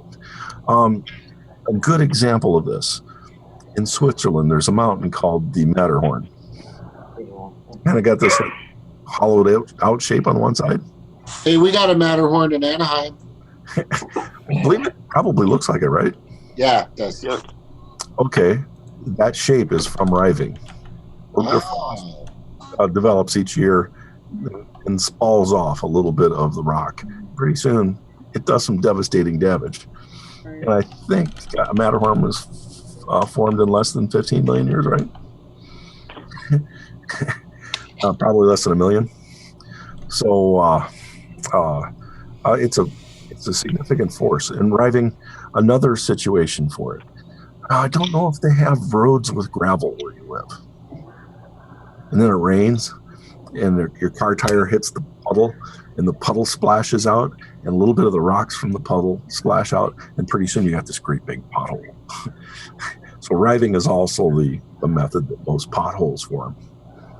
And imagine something going from water, yes, that's it, going from water to steam in a very short period of time. And you get pushing out of material. Also, another type of spalling that occurs during in areas with extreme radioactive is called it's spalling as well, but it's when alpha particles hit cement or steel or whatever, they become hydrogen behind whatever it is, and pretty soon they'll cause a flake to flick off. In Chernobyl, we've already had to make 2 sarcophagus because the first spalled out from the amount of radioactive materials hitting into it, basically turning the first one a good way in the dust, and they wanted a second sarcophagus over it so that when the first one collapsed, the dust didn't circle the world. Wow. And we haven't seen an attempt to make a sarcophagus at Chernobyl or at Fukushima yet, which is far worse than Chernobyl. Okay. But again, when we talk about a hydrogen bomb, which was the original question, or just a fission bomb going off, as I think most of the Marshalls were fusion, right? Thermonuclear. Right. So the material gets just spent right away. I believe in the initial one we dropped on Hiroshima, 97% of the fuel was consumed. Okay. I had another question. I was on a nuclear aircraft carrier How safe are nuclear aircraft carriers, and what happens to the them after they're decommissioned? Depends on who. Now, well, with the nuclear submarines, I'm quite concerned at what Russia does with theirs. They're basically taken around the north side, taken to a bay, and then they run away from them real fast. Wow. All right. Jeez. Who wants that job? There's been 18 nuclear reactors in Russia, including Chernobyl, Yeah. that have gone. And they basically, back then, somebody would pull the short straw and drive them in a truck up to that same bay. And basically, Yeah. So, the truck bay. so what happens if a war breaks out and someone sinks a nuclear sub or a nuclear aircraft carrier? What are the repercussions of that? That's kind of a gray area. Okay. I had a discussion with a nuclear power operator for carriers last night, and his company is proposing putting them in all the small towns in Iowa and eliminating the centralized power companies. They're talking about taking the same reactors they put on the carriers and putting them in communities in town of 5,000 or 10,000. Which I'm burying them underground, so with a salt coolant. Well, Right? not the salt so much as the coolant. The salt as the carrier. Now, in current reactors, It's a graphite, right? Well, in current reactors, it's a solid fuel. And the thorium reactors they're presenting now are going to be liquid fuel. Be a very hot liquid, which is good, transfers heat really well. And then they have a plug on them of a material that is meant to be higher temperature than their operating temperature, but a lower temperature melting point than if they went into a failure mode. So no matter what happens, without having a switch thrown, without having somebody being able to miss a dial or spill their Pepsi on the control board and lose all the dials, which has actually happened. The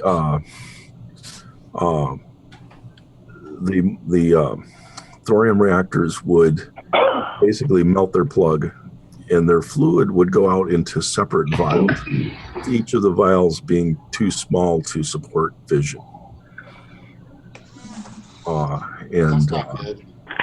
Once they solidify, they would be handleable and recoverable without human intervention.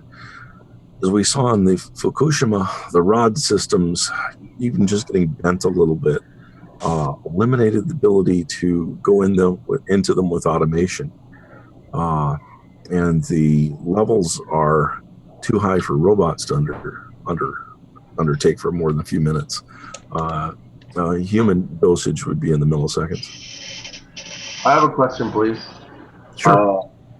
What does that mean for the Pacific Ocean and the U.S. fisheries? Because I've seen maps of radiation, and in 2013 or 14, they were already coming close to the coast of the U.S.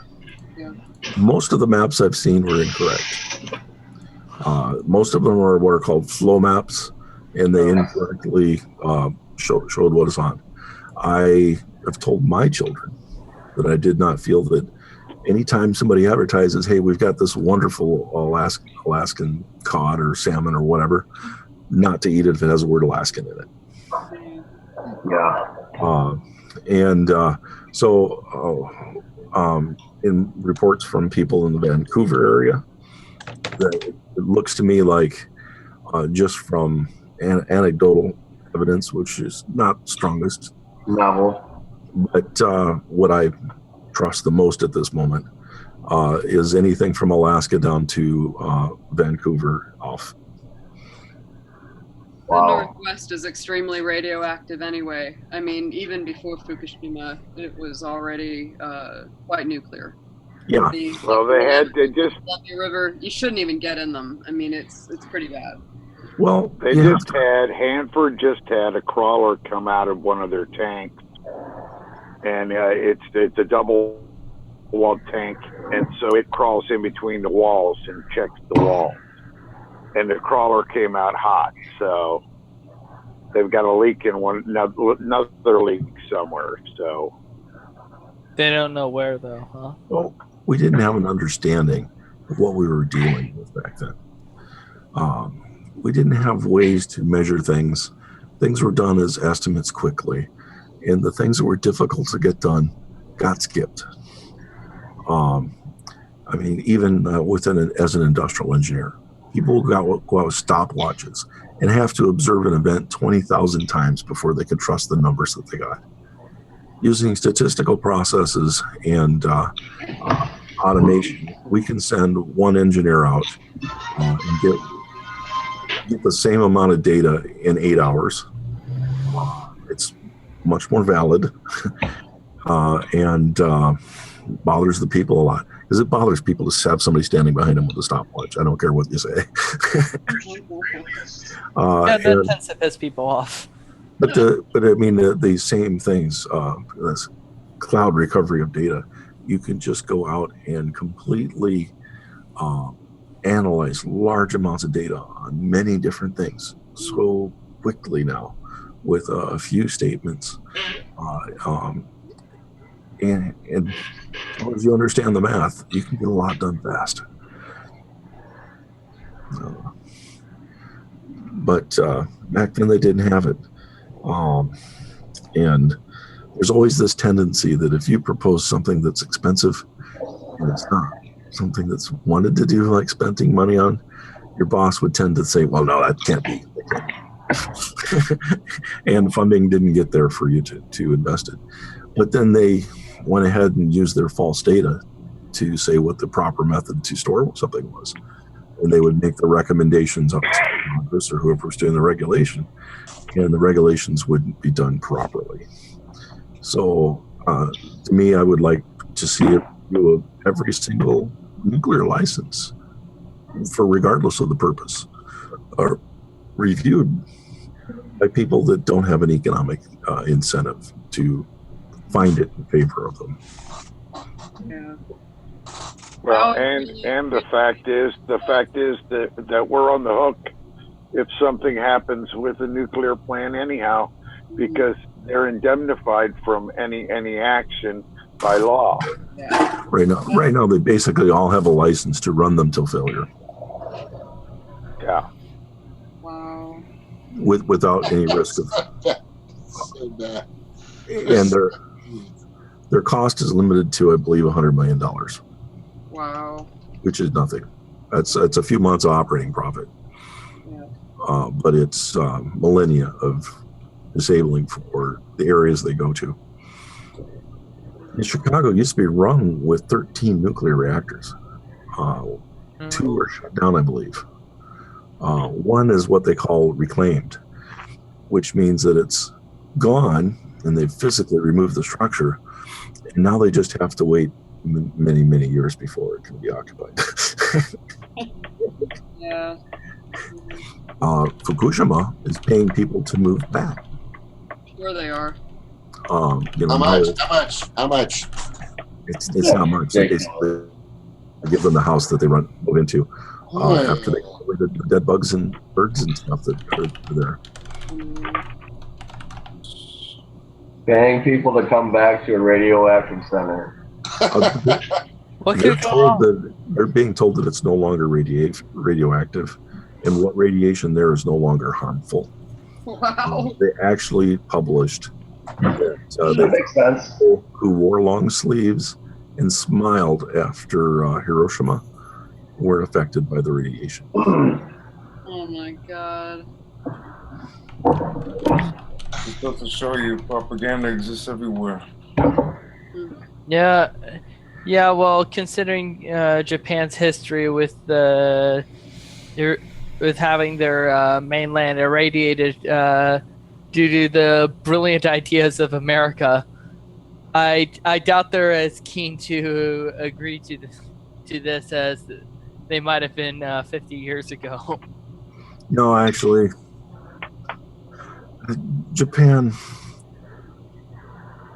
is a completely alternate society. I would agree. The conformity is a virtue. And That's also true. if your government in Japan says that smile and there's no radiation, that is a fact. Wow. That is not an opinion. Yeah. And the people themselves will police you to conform. My niece, who's Japanese, she's not ethnically Japanese. When she turned, I think 18, it was either 18 or 21, they made her leave Japan.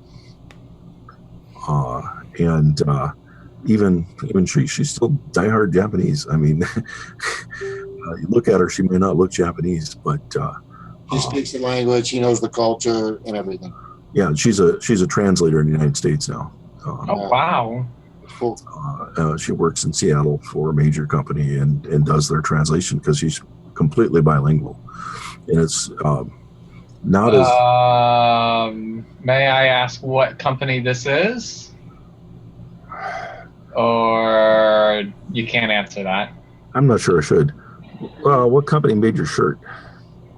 You guys, let's not get Snork apprehended by by some mafia. Or lose Snork's kid is her job.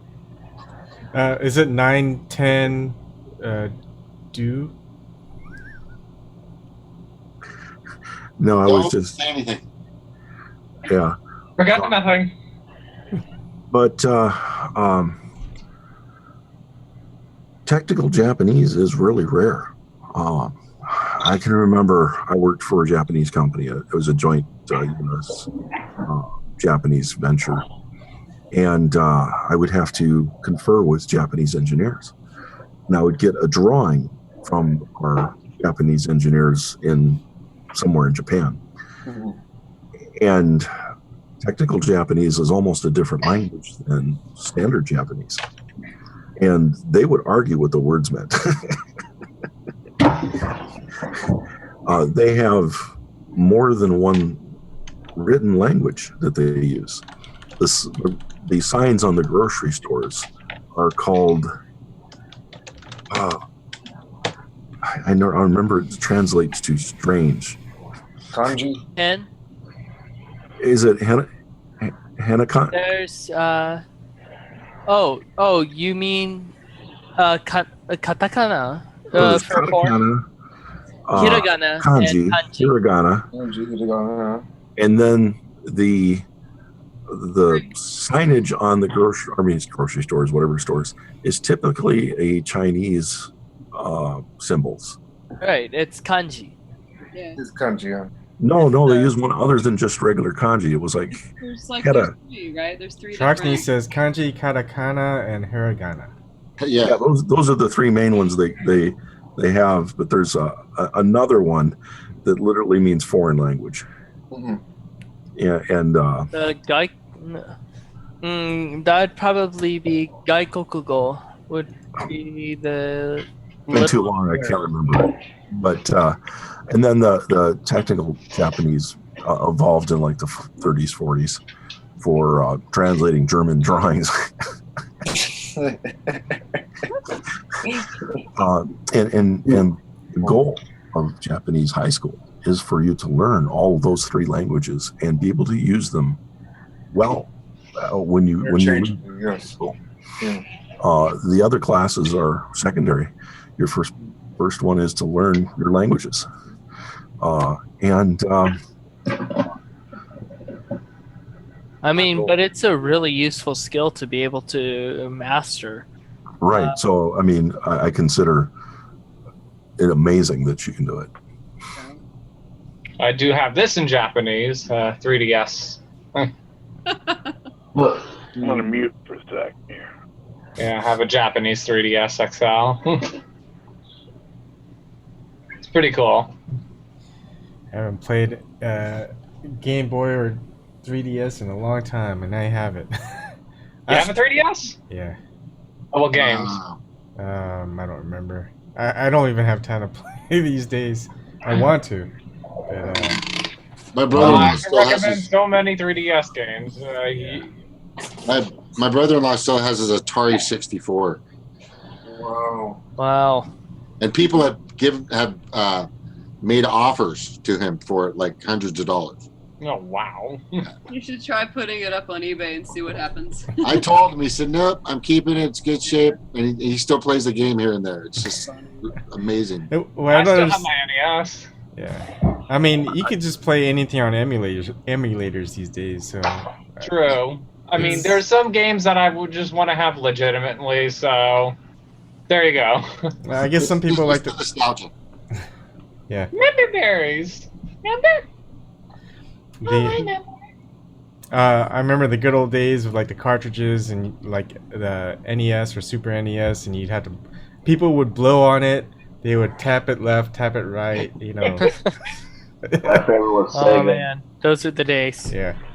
I actually have an Atari 7200, I think, somewhere in my closet.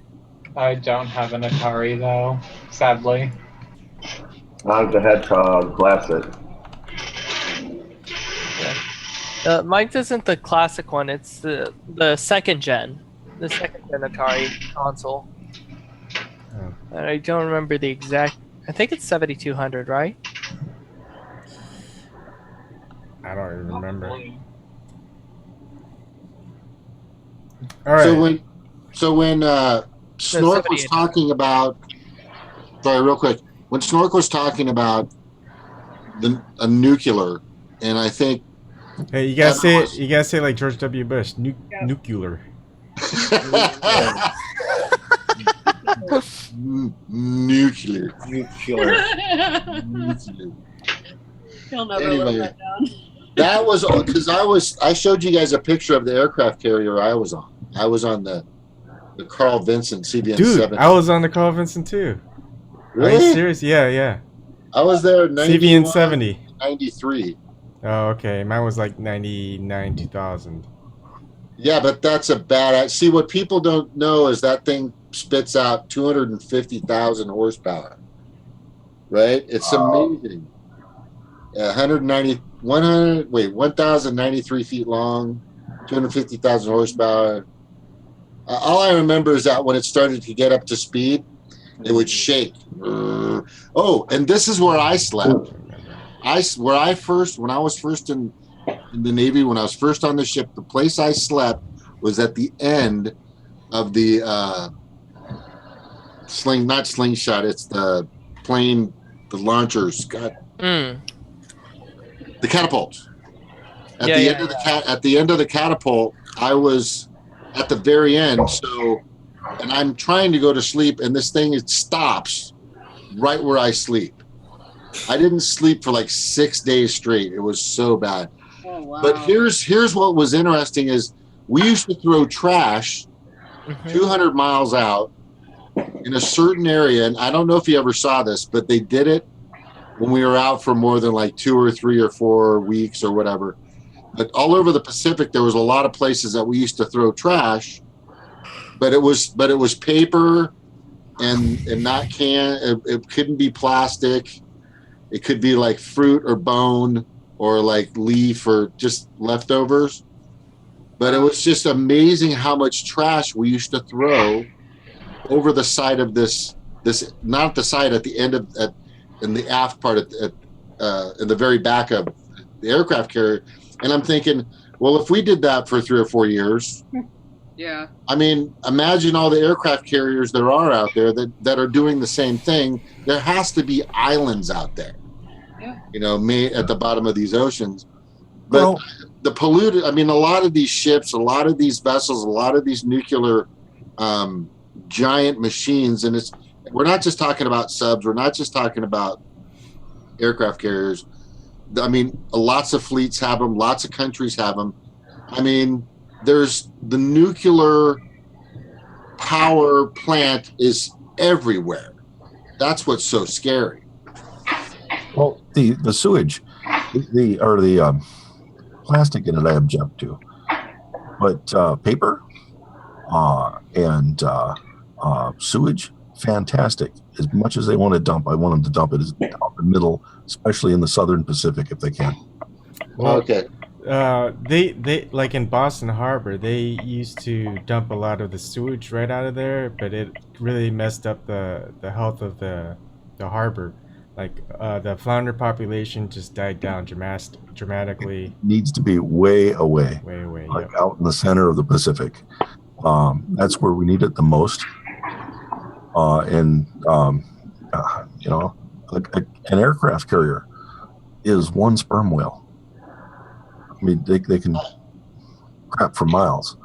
So I knew he was going to say that. it's really necessary for us to get that fecal matter out there in the Pacific. Dang.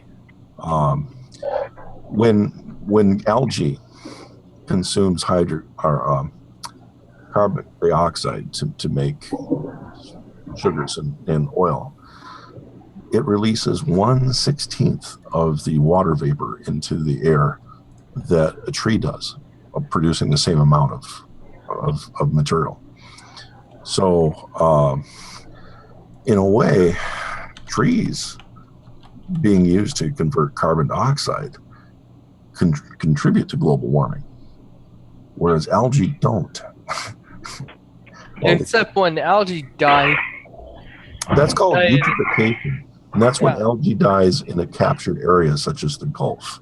However, an aircraft out in the middle of the ocean, that algae is going to be immediately consumed by creatures that are consumed by other creatures, and it supports large ecosystems. We want as much algae grown in the center of the ocean as we can get, especially between plus and minus 40 degrees from the equator.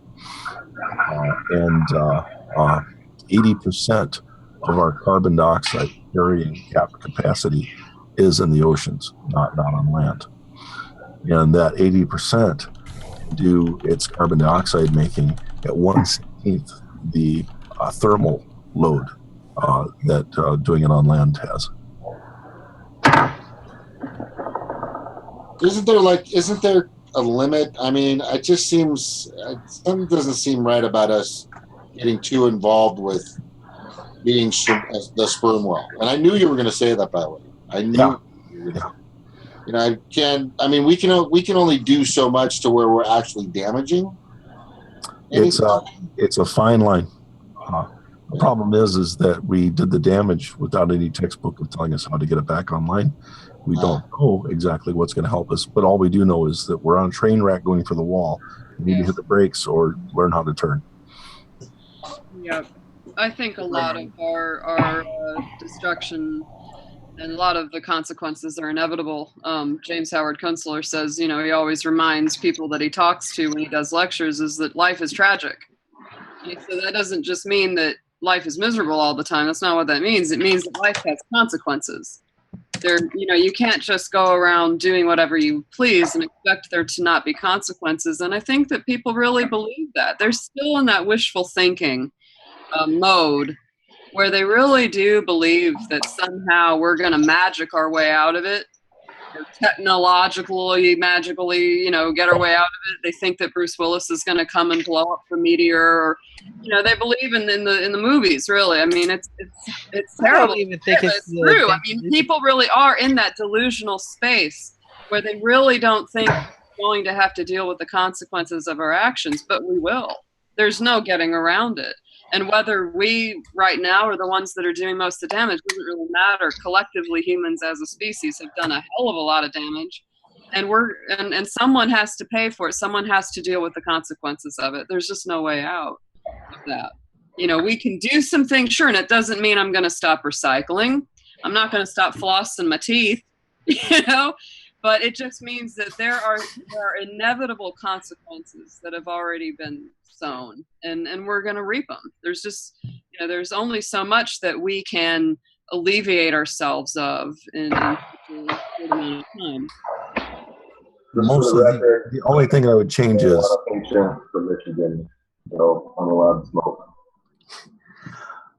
The thing with the sewage into the ocean, I would like to see it sterilized first by sunlight. Mm. But the carriers would probably be $1 billion to change them to be able to do that. I always appreciate your input, Snork. You're an incredibly knowledgeable guy, and it's really Or awesome. he's just good at bullshitting us. Yeah. No, I think he's got some great information. If he passes the bullshit muster from us, he can run as a politician and become president. Speaking of bullshitters, our own best. We're just all here to do our best and speak our truth as much as we have it, and try to educate ourselves and each other. And I think it's really cool. I think James had a comment. Oh, sorry. Thank you.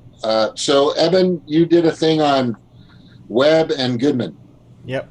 Did anybody talk about that? The other Goodman, not the other Goodman. Well, H.A. Goodman too, because he did a piece on him. Yeah, exactly. But yeah, you guys already talked about that today, right? Well, maybe when I wasn't around.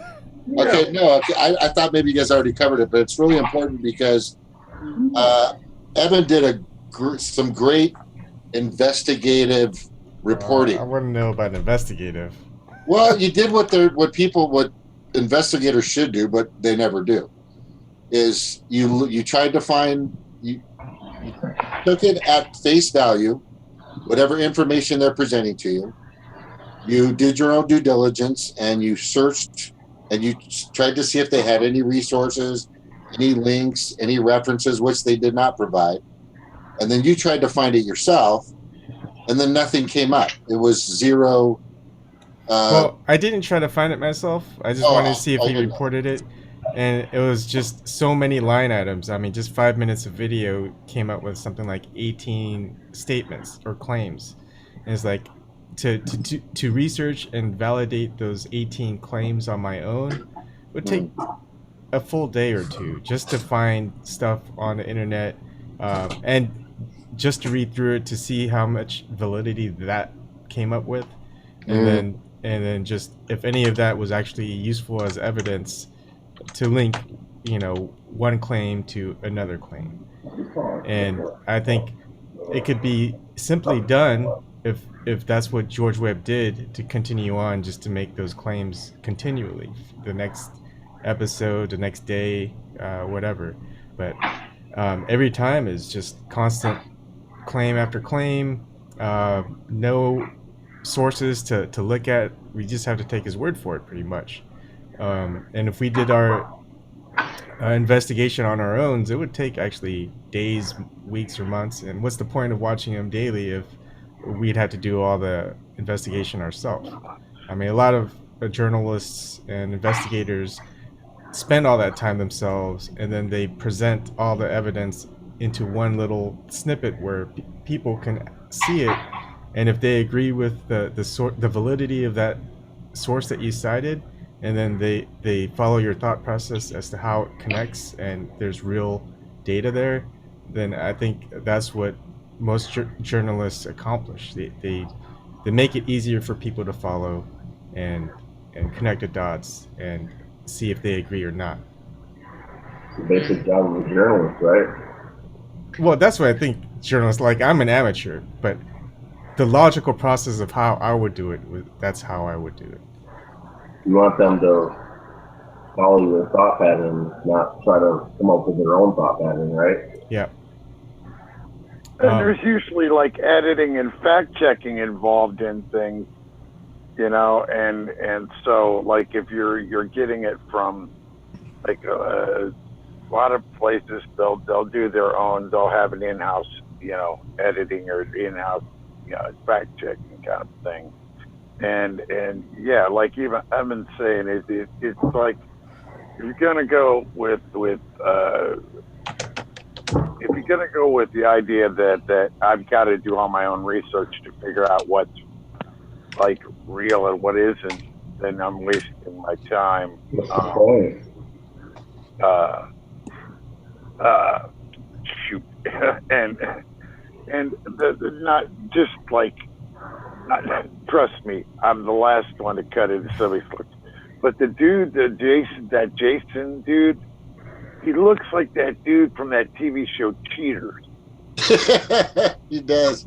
No, he reminds me of George Clooney. Oh, he looks like I'm telling you, he's like the dude, and he sounds a little bit like him. I actually had to look it up to make sure that he wasn't the same guy. Because, like, the first time I saw those two together, I was like, no, wait a second, it can't be the Cheaters guy. You know, if they get the Cheaters guy and they're driving around in their van with their infrared camera, you know, this I got to see. But it wasn't, so too bad. And to add to it, you know, he's been doing this for, I don't know, at least a year or more, George Webb, and 236 days. Okay, maybe less than a year. But I mean, I don't know, 262 days, 262 days, I think. He does a lot of driving around. Day 229.1. Yeah. And the description box is always just a one-liner or pretty much empty, devoid of links. I mean, you just look at my description boxes. I always put the source. How difficult is it to put a source? If there's a crowd thing, what do you call it? The crowd pack? Crowdsource? Crowdsource, yeah, there you go. I mean, if you just have that thing, just go ahead and link it to the crowdsource and what people have found. Maybe they're organizing it a little bit better. It's just kind of helter-skelter. I mean, if you want to follow it, I agree. It's entertaining. It's dramatic. But just break it down like I did. Get an Excel spreadsheet. Every claim that he has, write that down in one line, and then see if he comes up with any evidence or a source where you can go and see that information yourself, how it was connected, and there you go. If they have that in crowdsource, that'd be awesome. Just link that and that right there. And some of these claims are crazy, like what I did in that Excel spreadsheet is like level of importance to me or to safety of America or anyone. It's like put 1 through 5. How 5 is very important, and I would think if it's very important, you would try to get as much evidence and facts presented and submit it somewhere. Find an attorney, get all of that info, see if it's vetted against government documents, government investigations. Do the Freedom of Information Act request and start prosecuting someone or make motions in court about what's going on and do something. But so he finds the killer and he just moves on and he goes on to the next thing, and then it's just I don't know, people really love him and he's great, he's personable, he's charismatic, but it just Dude could be right for all I know. For all I know, Dude could be right. Yeah, I mean, say he's 100% correct. It's all worked through in his head, and he's like a genius. And now what? So we got the information there. We can't do anything about it. So what's the point? There was a guy on Twitter that was fighting with me for like, I don't know, like an hour and a half. And after our conversation, he liked every single one of my tweets, which I thought was funny. And his whole thing, he started with the DNC killed Seth Rich. I'm like, okay, well, how do you know this is true? And he tweets back, well, that's what an investigation is for, dummy. I'm like, well, you just made a very serious accusation. How do you know this is true? Well, George Webb. I'm like, okay, but does he have a clear-cut case? Well, he's still investigating, and he has a ton of evidence, this, that, and the other thing. I'm like, yeah, but, he's pushing for an investigation. I know that, but, it's not there yet. Well, he has to organize it. Okay. Oh, yeah. I know it's frustrating for people that really believe that this person was killed in a nefarious way, but you still need to have a clear cut connection before you go accusing people. I mean, thank you. Yep. That's like the Bernie, the Bernie volunteer. People are making it sound like Bernie told this guy to shoot up a baseball field. No, there's not a connection there. Before you start, throwing accusations or veiled accusations, get your facts straight. Same thing with guys talking about Seth Rich. I know there's circumstantial evidence there, but you have to make the connections. And Jenny Lynn, Jenny Lynn and Kath Casey, they want people to join in on the investigation. Look, fine, if they're doing some good stuff, they have all the sources. Point us in a direction where there's clear documentation where we could help support them. But absolutely, that's all I'm saying. Like, I don't want to start by watching day 1 all the way up to day 239, whatever it is, and piece it all together myself. If there's a crowdsource going on, if they have it all organized, if they have connected the dots already, and we can vet that source, that's what I would do. But like, I don't know where to start. Seriously, I want to just watch the 2-hour Oliver Stone movie. It's all done. Yeah. I have other things that I want to get involved with. I can't spend that much time on that. And I'm not saying that his life wasn't important, but I don't know how that's not fair, Jenny, because if I don't want to spend, I already am busy right now. It's just enough to host after hours, but like, how are we supposed to help him when he can't even help us? Point us in the direction to validate his sources. Tell us how, instead of pointing on a screen with some pictures and saying, I think, I believe, it's a mystery. Like, it's a mystery to me, but I think this is this and this is that. He doesn't think I think. He just says it. No. He says I think. He says I believe, or he says, yeah, this is still a mystery to me, but this is what I believe, and all this stuff. It's not criticism. It's just I want to honestly know what happened. I really do. But I cannot take the time to personally investigate this particular case. And in all honesty, I want to see what happened with Sean Lucas or with the federal judges also. Yeah. I'd love to see that as well. But I can't personally drop everything and do this. Yeah, and it's unfortunately exactly. It's like for my work, if I create if I have an idea, of doing something that's gonna be like automation, I'm gonna automate something, and I say, hey, this can be a lot faster and quicker, even though it puts up a lot of time up front. It's gonna save us, say, 1,000 man hours per year afterwards. And they go, no, I don't think so. That doesn't sound right. And then I build a prototype. I work on it. I show them how it's done and how fast it can be. And they go, oh, wow, that's really awesome. So what do we need to do? And then I tell them exactly in a list written out in a document what you need to do. And it's just simple as that. One step at a time, one solution at a time. He doesn't need to point out 50 different claims in a 5-minute video, and then like where he can do one claim, make one video of that. Instead, it's a drama. The title is always the same: Hillary's so-and-so, Warren Brothers, henchmen, etc. Right. You go in and it's basically reiterating the whole thing. There's no specific things. Like, he could have just made one video, day 239, Seth Rich's murderers, and then point exactly all the evidence to Seth Rich's murder. He already said it. It's Alpha Jola. So why not present all the evidence? He is accusing someone of murder. That can be illegal. Like, imagine if I said, hey, Broken Carpenter, you murdered Seth Rich. No. Exactly. You could probably prosecute me. Is that slander or libel? That's slander, I don't know. correct? Slander. Yeah. And defamation of character. Defamation of character, exactly. And so, like, if someone accuses me of murdering someone that I didn't murder, I'm gonna say I'd sue you, because I know there's no proof.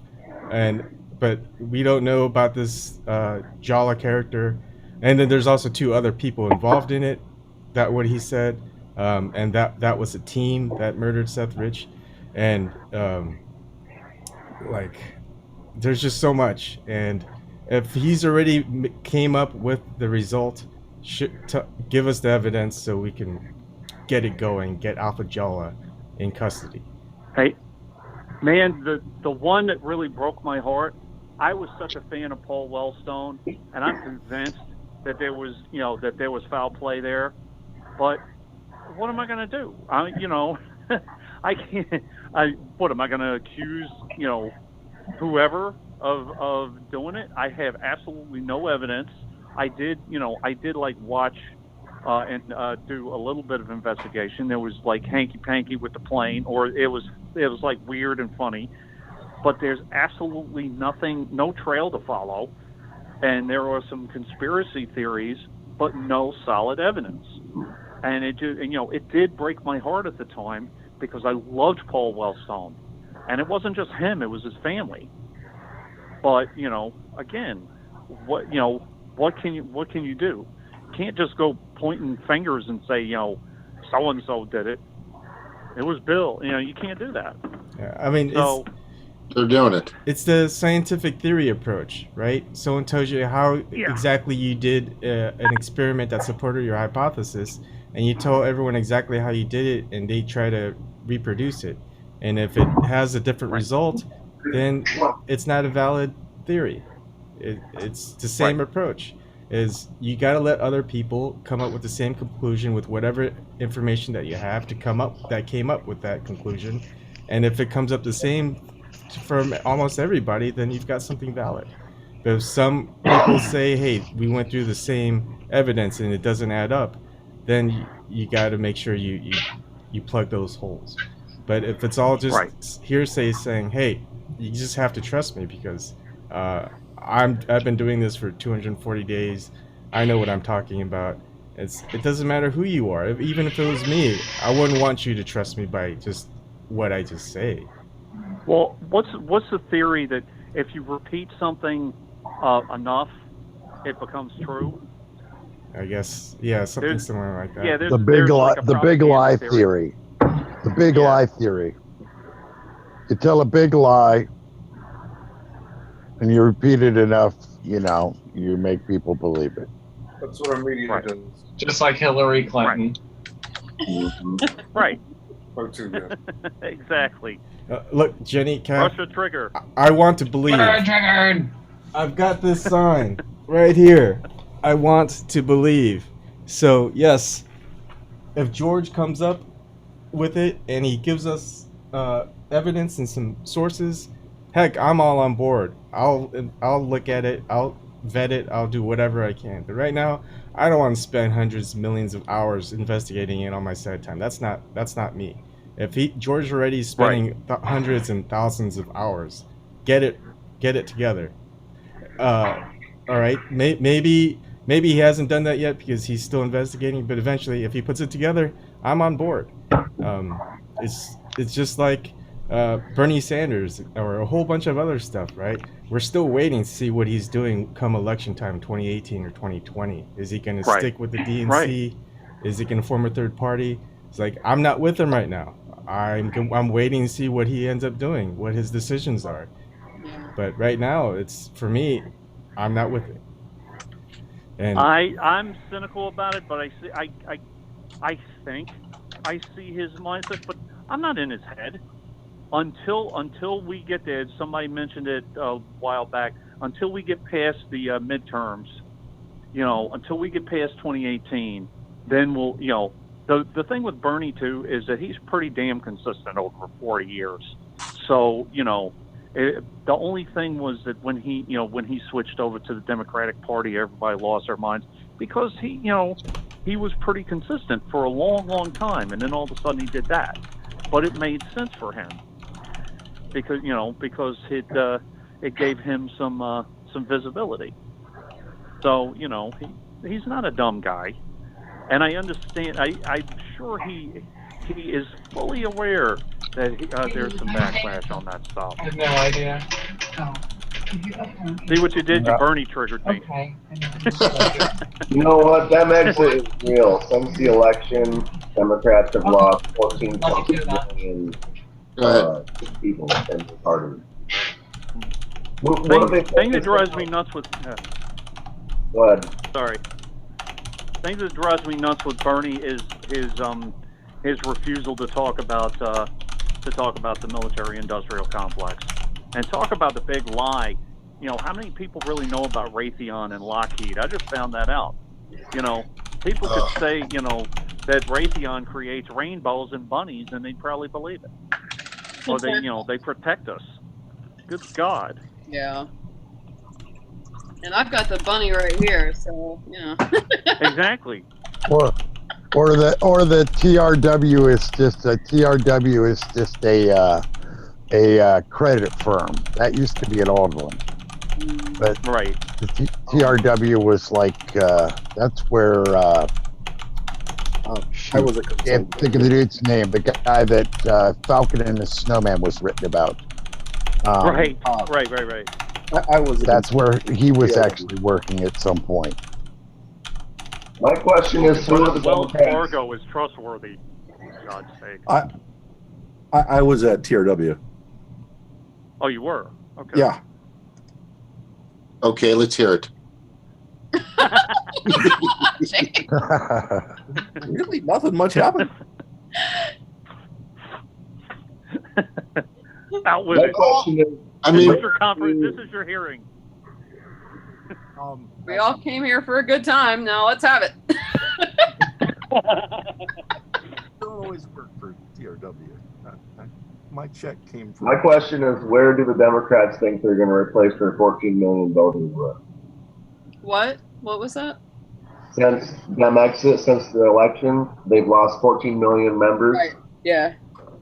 Where are the voters going to come from? There's more independents than Republicans and Democrats right now. Well, if they don't alter course dramatically, they're just going to get beat like a freaking step-headed red child.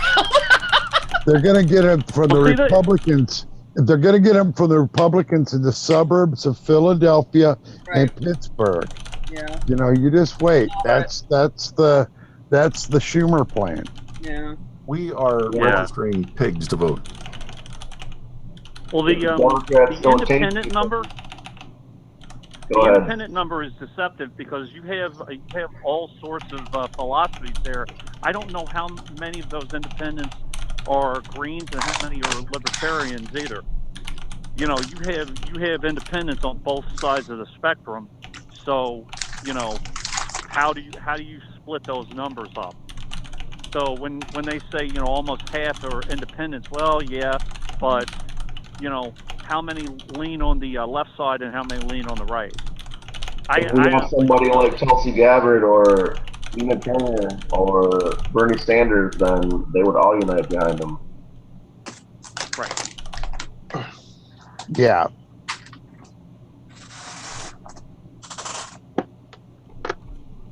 Well, I don't know if Bernie's going to go to the People's Party. It's going to have to probably be grassroots like it is right now.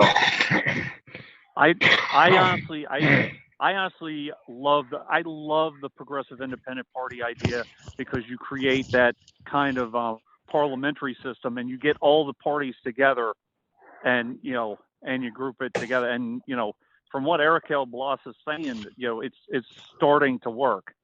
So, and again, you know I've preached the Progressive Independent Party for a little while, but to me that's a pretty decent idea. Instead of having everybody, you know, scattered all over the place, you get everybody together. You know, so is it going to work? I don't know. And then you could even mix in the libertarians because the libertarians all on the social issues they agree. On the other stuff they're way off, you know, in their own world, but you know there are some things that the libertarians agree with the lefties on. Well, So, some of the you know, some social issues, they would say, you know, to some extent, you know, their arguments around race and you know, segregation and desegregation are a little, but yeah, I know what you're saying. Yeah, I mean, there's plenty of stuff for everybody to agree with. and that was the thing about Bernie, was he did manage to cross over into the independents, even into the conservative independents. Correct. That's what I was talking about earlier, Carpenter. That's what I was talking about earlier. It's that ability to find, leaders or potential leaders that have that ability to unify people from a lot of seemingly different lifestyles. But he really knows how to appeal to, and I don't know, communicate the fact that, look, we all might be a little different, but essentially we're the same and we want the same things. That. I honestly think, Tulsi is the next generation Bernie. I really and truly believe that. That's why they're bashing her so freaking hard. The thing that does always give me hope is I have to remind myself that the people that really responded strongest to all that were the young people. So, it tells you where the future is headed. That's a good thing. That's a really good thing. Well, what do you know, Tulsi James, from just like Hawaii talk kind of people? I think she's hot. Well, yeah. You guys probably already figured that out. Married woman. But from what I know from my local and relatives, which were like rabbits over there, use the pun, Van Bronson. But the thing is everybody loves her in Hawaii, and the fact that she surfs and she's really protective of the water is huge. Right. Not just for me, but for everybody. I just hope that she doesn't, like what Thomas and everybody in Independence saying, she I think she's going in the right direction, but I really believe some claws from corporate lobbyists, all this, are going to try to sink their claws into this. They always do. That's the corporate way. Yeah, they're gonna try to hook her, man. I already know it. Well, she turned away PAC money. Now she did take, according to Open Secrets, she did take $1,000 from Lockheed, and I think she took $10,000 from Boeing. But just recently she said no more PAC money. She realized her mistake and she wasn't going to do it anymore. Right, and that takes a lot of guts. Was that from the Boeing? Was that from the Boeing PAC, or was that from Boeing workers? No, it was from the PAC. But I mean, as far as that was what I was wondering, whether it did sound like she was well liked, and it was just whether sometimes other parts of the country like your person, and you have plenty of reasons to dislike a person. So. That's good. But, as far as, they're trying to attack her. I think that she won't go for it, because right now her image is good, and if she does, as long as she's seen what happened to Hillary Clinton, I mean, there's enough people voting independent and in the Democratic Party that just won't go for this money candidate anymore. She said no. She said no to Hillary when Hillary was supposedly popular and was going to steamroll over everybody. Yeah, right in the middle. She had the guts to do that. Primary. I don't fault any candidate for taking the first $2,200, even if they took it from George W. Bush. First $2,200, everybody's allowed to give as much as they want. I don't consider that in the bribe range. 10,000, 20,000, million, that's bribery. Yeah, I agree. Well, Bernie took 50. Bernie took 50 from Lockheed.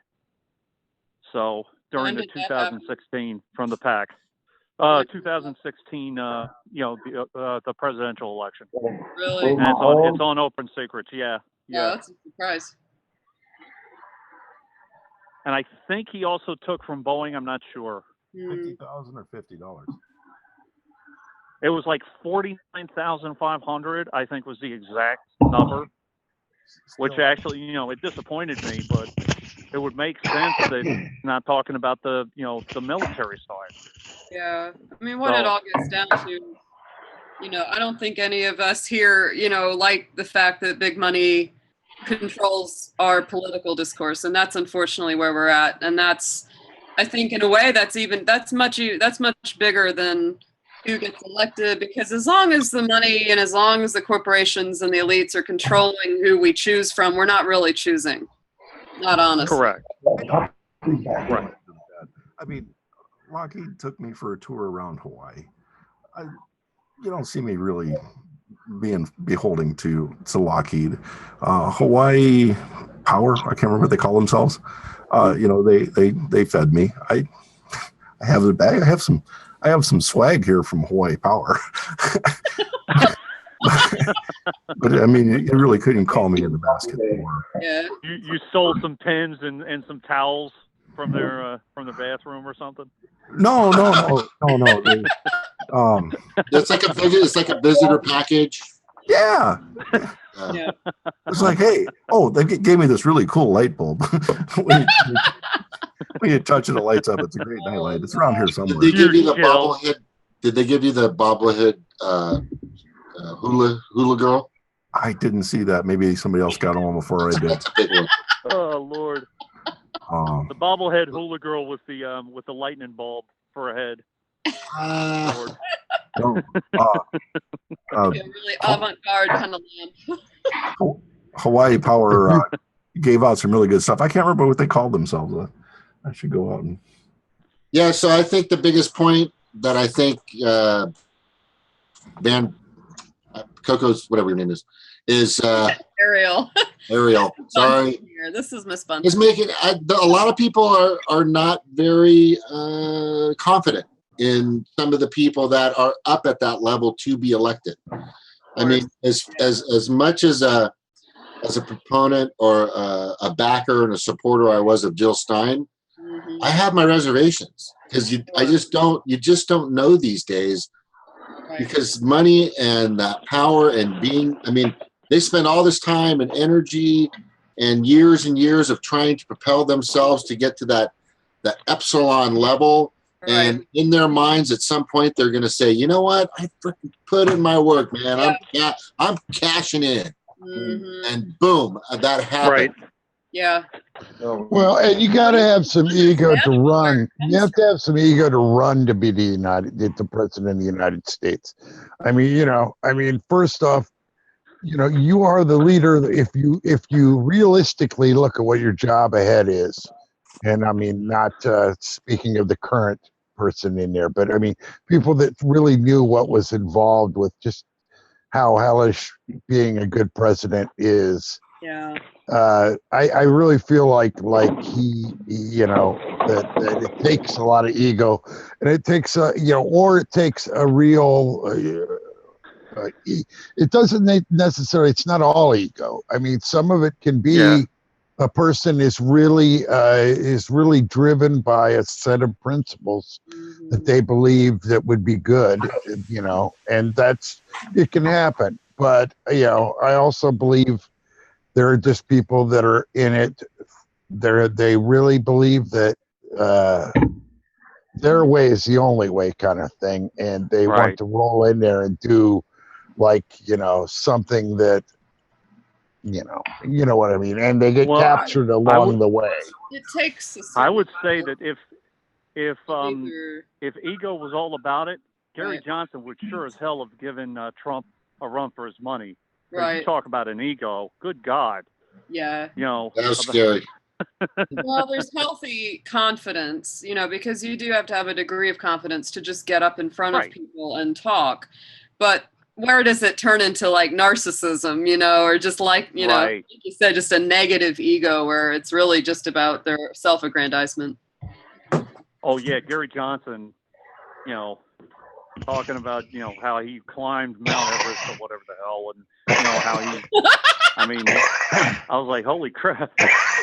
What the hell did he call, he called Trump a pussy, I think, or something. It was like a big thing. I was like, whatever, man. Really going around back then. Yeah, they love that word. Oh man. To be fair, we were super bored at the time. It seemed like a fun thing to do. All the cool kids were doing it.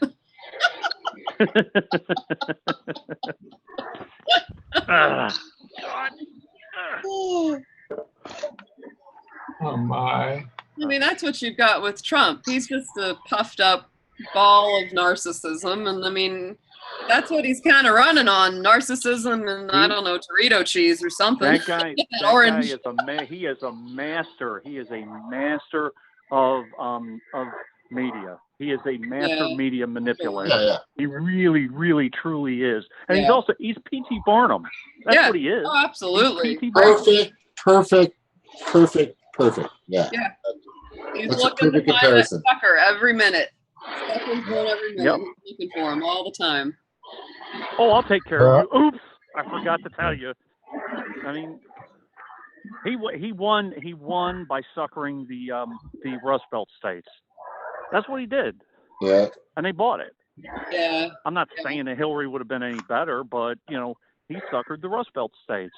Right. And the down home, shucks, the one word answers in the Twitter, and I'm speaking to you, and they're calling you deplorables, and they're yeah, and all that. It's mind blowing that they bought his line, but at the same time, maybe not. It blows my mind that they still do. That he got working class people to believe that he was really going to champion them, and it's like, oh, you guys, no. And some of these guys still do. It's amazing. It's like 23% or something. I think 23% of voters are still firmly behind him. Yeah. Right. So, Oh my God. That's crazy. Then you have to look at the DNC at the same thing, and you still have people, like freaking bazillion Democrats that are still staunch Democrats. They will not leave. Oh, there's always going to be a certain demographic that'll never budge. Maybe? No matter what. Here I'm gonna put some crap all over your face. But I'm still not gonna change. I don't care what you do. But still vote. Will you love me? Will you love me? So sad. Hello. So are you guys? So when you guys saw the Podesta files and the emails, and then you saw that one email that I post every once in a while that they wanted Trump to be. They chose Cruz. It was Cruz. Who's the black guy? I forgot the black guy. And then Trump, and then they chose Trump as being the Pied Piper, quote unquote. So they made sure, and this is why I say Trumpenstein. I say Trumpenstein because I truly believe that they created this monster that turned around and killed von Frankenstein. In my opinion, just came around and bit him in the ass. Right. That's my analogy of it. It's Frankenstein. Trumpenstein. Trumpenstein. Stevie, are you there? Who? Yeah, I'm here. Oh yeah, I thought you had something you wanted to say earlier when we were talking about the appeal to working folks about Trump kind of snookering people. Oh, yeah. I was just going to say that, like, a lot of these places, nobody ever comes here. Like West Virginia and places like that. Like, nobody gives a shit about these states. And then you got this, charismatic guy that comes in and he says, you know what? I see that you're really hurting. I'm going to give you jobs. He promised the world, but and that's the only thing that people have to go on. It was either that or. Who else promised them anything? Who else? Right. Yeah. That's very atypical, I think, of a lot of our leaders, which has happened for decades. Oh shit. Yeah, they call it they call it here a flyover state. Like we don't have. I call it a political sacrifice zone. Because that's what you're doing when you got people like Joe Manchin that want to poison the water. And you don't do anything about it, and you just say, well, fuck it. You're just saying those people don't deserve the same standard of living as the rest of us. Like they think that we're like so dumb or like so. I don't know what it is. I don't know why nobody ever wants to even. Look, Bernie came here and he just talked to us. That's it. He talked. And people went from, believe, not even know about single payer, to fully supporting it. I mean, like, we're open to new information. Just talk to us. Yep. I saw that. I saw that town hall, Stevie, in West Virginia with Bernie, and it was one of the best gatherings I'd ever seen. It was so good. And I think that's, again, it's the key is educating people because they're not as closed-minded as people believe. It's the mainstream media now. You give them information. So everybody blames the mainstream media. I mean, I was watching Hard Bastard today, right before I had watched Evan's video, and I'm driving at the same time, which I feel very stupid of doing, but it's challenging. I'm just saying it's challenging. So anyway, so Hard Bastard comes on and he's talking about, do you guys, is Hard Bastard a green? Is he a blue? Is he a red? That's a bastard, man. He's just a hard bastard. But guys, I mean, he's spot on, but he's doing the things that Goodman and Webb are not doing. He doesn't throw out a laid claim, like they do. He's putting up the information, and he's doing what most of the media should be doing. Is he references everything, and he directs you to the source, and I love his expletives, and I'm telling you, the guy it's great. How long has he been doing that? Has he been around for a while? No, I haven't been watching him a long time, but everything I've seen has been really good. I've enjoyed it. I've watched a couple of his videos. They're really good, actually. I like them. Yeah. Oh, they're very good and very well detailed. He really tells it like it is. That's why I like him. Yeah. Yeah. Well, when with a he name did like that, that, what you gonna do? well, he did that Justice Democrats video, and I was like, oh no, because this is like one of the first videos I ever did that like got any attention. I was like, oh God, here come the trolls. Oh God, it's gonna be bad. And then I watched it. I was like, wait a second, this guy was like reasonable. He didn't like say, oh look at him, they're just bots, or no name calling. Brought the facts, and I was like, okay, I'm gonna check this guy out. And he's pretty meticulous on fact checking and stuff. I really enjoy his stuff. I do too. Yeah. There's a lot of good things. So what Erik is saying is the media. But in regards to the media, Erik, they're controlled, and they're just like our politicians. They're controlled by a higher power. So they're just getting paid. Maddow's just getting paid $30,000 a day. Yeah, Hannity's just getting paid. All these guys are just just everybody on CNN. They're just getting paid. Of course, yeah. Yeah. So and they're going to listen to what their bosses tell them to do. Sure.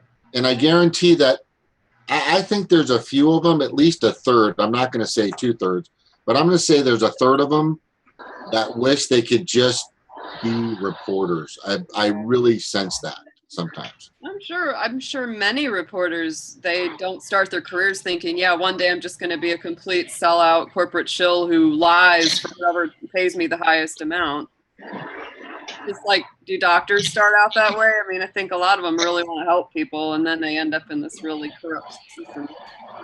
Well, a lot of strength to walk away. Go to dentists, those bastards. Oh, watch the movie Network, and remember that Network was made in 1976. Great movie. So we're just seeing everything that Network said was happening very much out in the open. It used to be there was some reporting going on. Now it's rumor mongering and commentators, pundits. Yeah. There is a Manhattan reporter in his contract who gets flown into Manhattan 3 days out of his work week. I can't remember if it's NBC or CNN, but yeah, that's Morning Joe. Oh, no. He's on NBC. I know what you're talking about. Yeah. Oh, the War Hero. No, not Williams. No, not Brian Williams. No, it's somebody else. Not Tucker Carlson, is it? Yeah. He also made. I heard Jimmy Dore was referencing a comment that he made that they were talking about Columbus, Ohio, or something like that. It's like, oh, Columbus, that's where normal people are.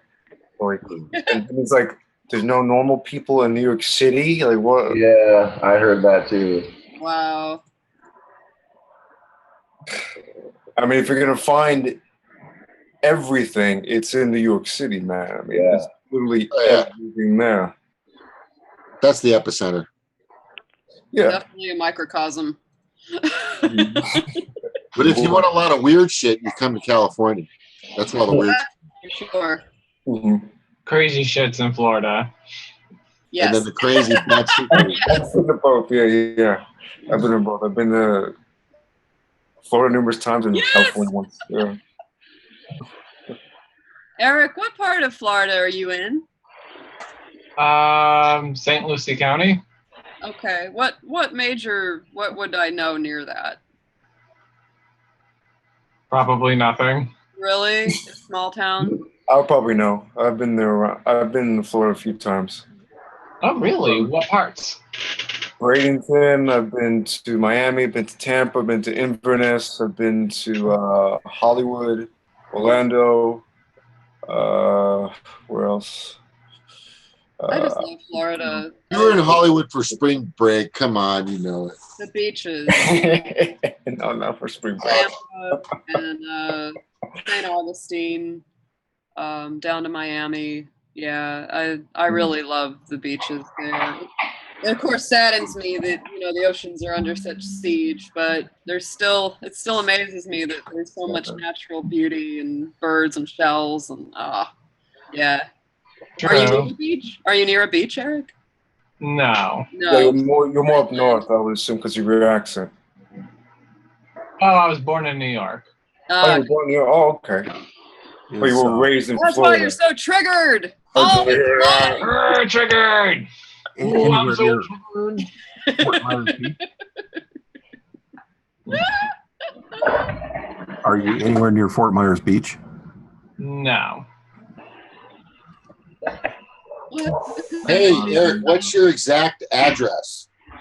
I'm kidding. I'll have to come visit you sometime, Erik, and maybe we'll all get out to a beach and eat some shrimp. No, we're all meeting in Vegas. You're up by Pensacola, are you, Erik? Oh no, I'm not in Pensacola. Okay. I'm gonna look up St. Lucie. You said St. Lucie County. St. Lucie County. Anywhere I could rent a boat and dispose of a body? Oh. No. Do that. Just come to Pine Barrens. Just come to Pine Barrens, New Jersey, Snark. That's a little alarming.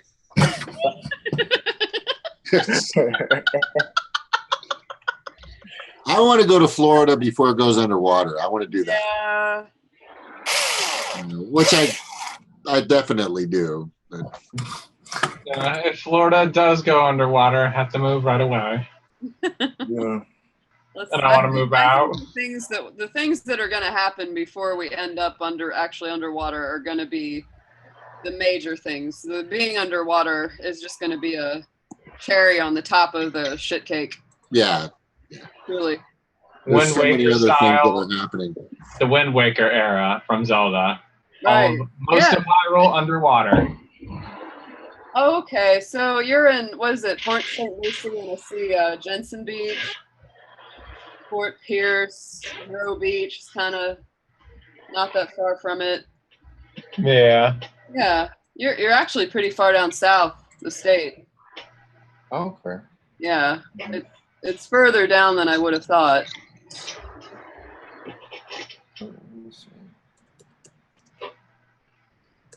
I'm just saying, we got to go visit Erik. We got to go get triggered together, everyone. Triggered! We will all go together.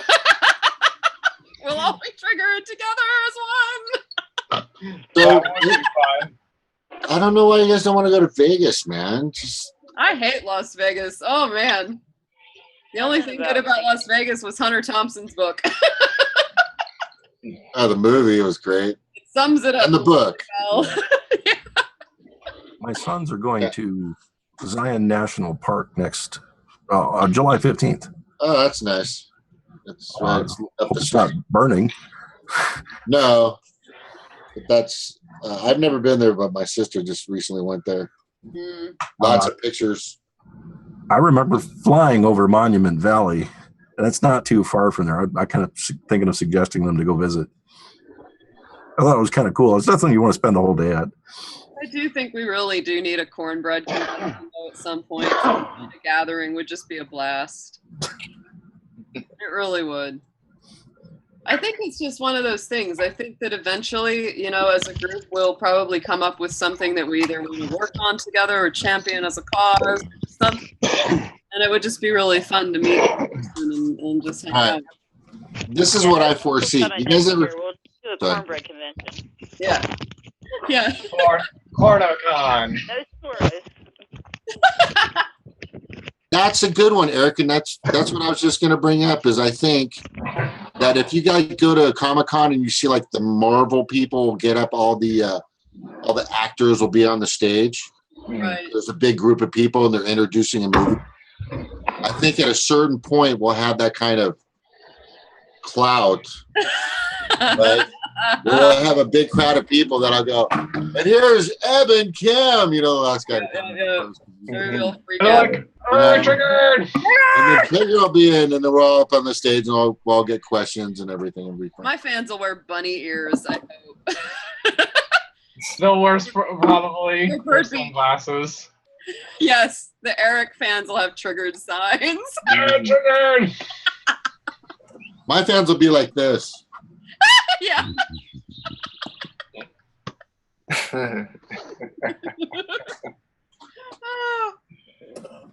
We would have a good time. That's the. I think so. Mine would have to hide. Mine will be out back by the dumpster where all the smoke's coming from. Oh man, yours would all be the brainiacs. It'd be all the smart people. Who? Snork. Snork, yeah. Oh, Snork. Yeah. The brainiacs. It's all right. I think it'll be kind of fun. I think it's good. Oh, absolutely. CornoCon. That would actually be cool. CornoCon. Corn on the cob. CornoCon. That's a good one. Yeah. Talking about the stuff that matters. Yeah. You guys The cornbread. Yeah. Okay, so here's your question. We know that we know what James is now, what James says he is now as far as his TV character. But when you were a little kid, what TV character did you want to be? Oh, good question. Oh, that's a good one. I already know that answer, and I have it tattooed on my back. It's Jabberjaw. Jabberjaw. Oh, wow. Yeah. I don't know if I want to show that right now, but you know what I'll do is I'll take a picture and then I'll send it, but I have to edit it and make it look nice. Yeah. Airbrush. Yeah, but Jabberjaw. Airbrush. You ever seen Jabberjaw? I got that. It sounds super familiar.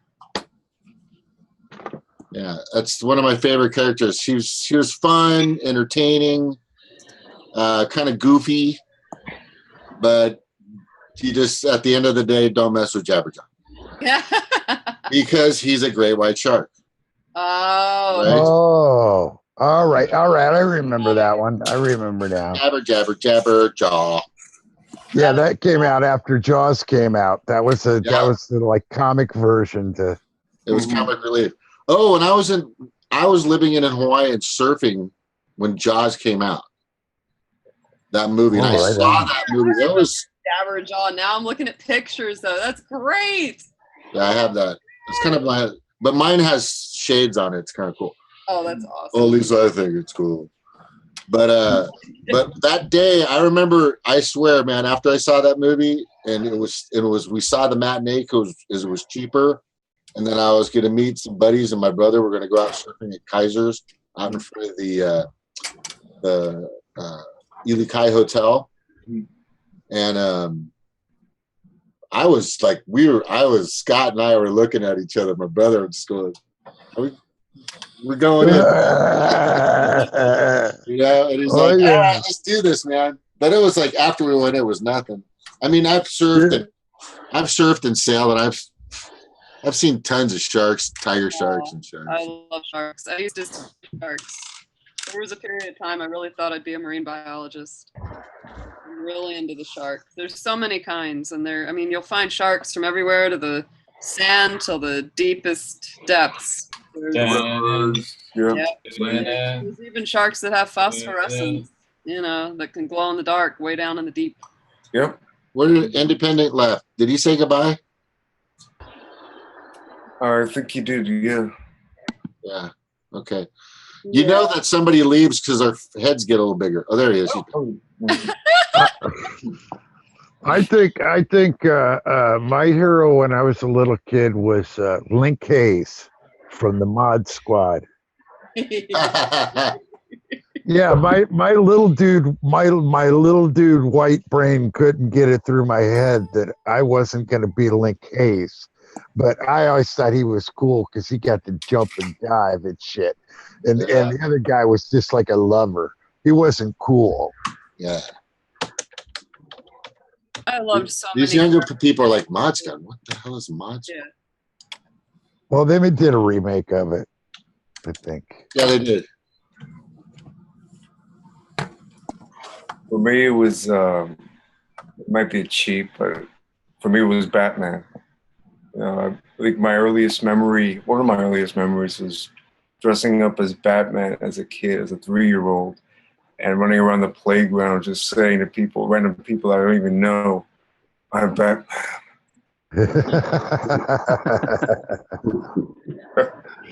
Yeah. That's a groove. That's a groove. Yeah. Oh yeah, I loved that cartoon when I was a kid. Oh, it was a great cartoon, Batman man. cartoon. Yeah. Mm-hmm. I remember Saturday morning cartoons. Wow, that's a thing that does. I don't even know if that exists anymore. Oh, they don't have them anymore. Yeah. They have 24-hour cartoons, Yeah. We had them Saturday morning. That was like the biggest time. Yeah. Oh yeah. It was so good. And they'd actually like right at the beginning of the school year, they'd always do like where they would roll out like previews of their yes. Yeah. Oh yeah. So These fun. are my guys. Yeah. Anyway, that was wrong. I don't know. I saw I got this from a lady I was helping move. Cute, but and she goes, and I go, "You want these?" She goes, "No, they've had them. My kids are all grown up and gone." Okay, I'll take them. Wow. Yeah. So they're pretty cool just to have. I am a fan of both of these guys for sure. Yeah, man. My favorite was Wolverine. Wolverine's awesome. Yeah. Wolverine. Yeah. Okay, so Eric, who's your guy? You're a girl or whatever. That's a tough one. It is. Yep. Cartoon character, somebody you like. Cartoon character? Yeah, Broken Sense. Yeah, TV character, cartoon character, whatever. And it could be somebody was like TV character. You looked at somebody and you went, that person speaks to me somehow, Yep. Captain Planet was probably one that I was. Yeah. Captain Planet for all my lefty save the environment rant. Yep. When I was 2 years old, it was Mickey Mouse. Yeah. Oh, I was crazy about Mickey Mouse at 2 years old. My mom took me to see a dressed up Mickey Mouse. And the other kid that we had with us was scared to death. He ran off screaming.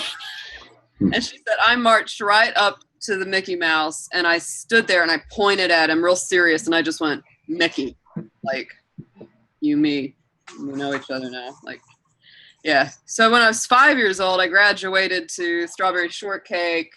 Then not long after that, it was just My Little Pony forever. I watched all those cartoons.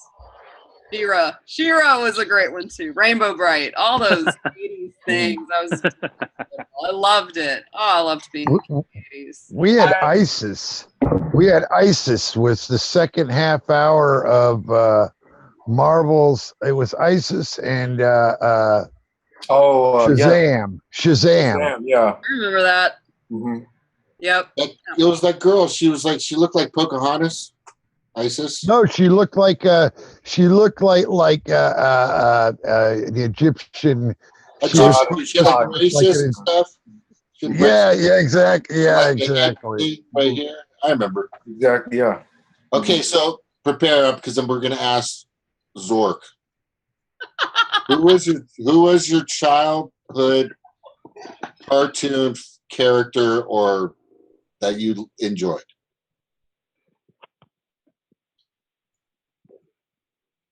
Of course, his mic's fucked up. I think he's. You're on mute. My hands are full. Oh, sorry. Did you hear the question? Yeah, I remember. This could be a tough one for you. I know you get a lot of pretty heavy questions. I remember Scooby Doo. I remember C-Lab. Oh yeah. I really like the redo of C-Lab 2021. Oh, that's classic. Yeah. But who was like if you have a particular character, if there was one, and you really liked her, or had a lot of influence on you? So long ago. Not that long. Gene Kranz doesn't count. That was the famous. He was the famous flight control guy in NASA. Or, Walter Cronkite had a Saturday morning show. What? Walter Cronkite. Yeah. Yeah. I used to watch Fraggle Rock every time it came on. I used to watch it. Yeah. Now I'm gonna have that song stuck in my head. Something Fraggle Rock. I think my daughter used to watch that. It was pretty cool. Well, at some point too, you hit the Captain Kangaroo cutoff. Oh yeah.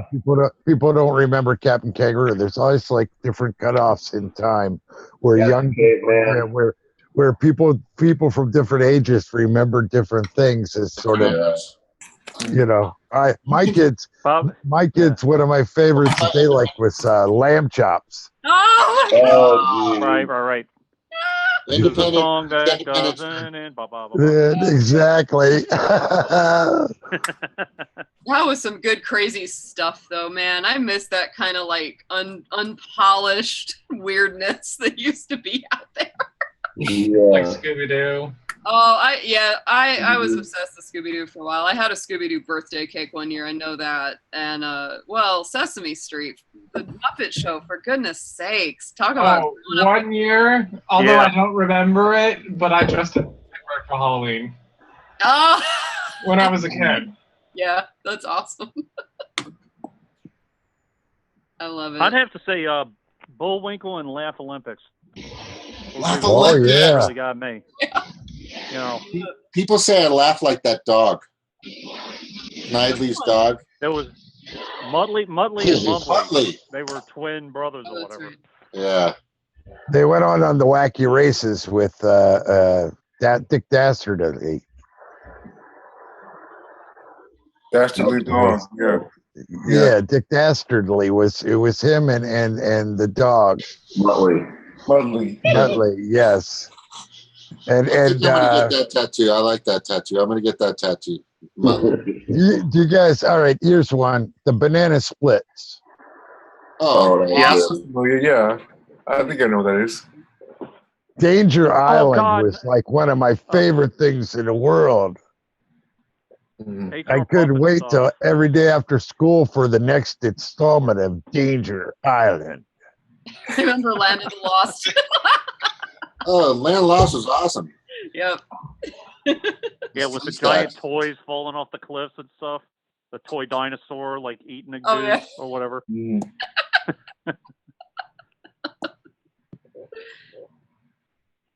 You know, which reminds me of the CGI that they have now. That is just so amazing. So, there was a movie I was watching on. It was at Netflix, and I was showing my kids, young teens, and I was showing the movie of Mighty Joe Young, done I think in 1938, early 19 or something. I've seen that one. It's the claymation. Yeah. And they were moved. Yeah. They were like, that was a good movie. They were sad and they were like touched.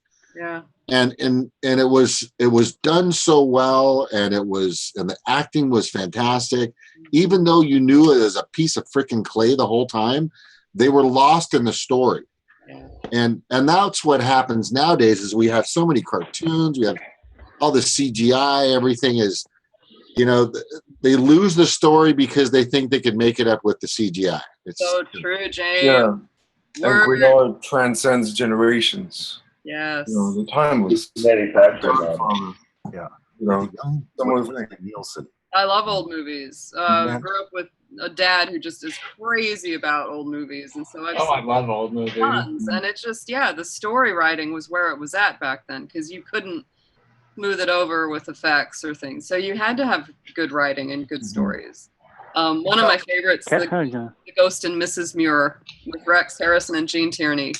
Epic. Right. Yeah, great movie. Oh. Check out Fantastic Planet with Leslie Nielsen. Yeah. The CGI for the 50s wasn't matched until 1972. That's true. I know. I think my dad's got that one. Yeah. One of my favorites is The Count of Monte Cristo. Mm-hmm. Yes. Monte Cristo, yeah. That is one of my most. That's like top 10, bro. That's a top 10 movie. Yeah. I own it in Blu-ray. Nice. I read the book too. Yeah. Great book.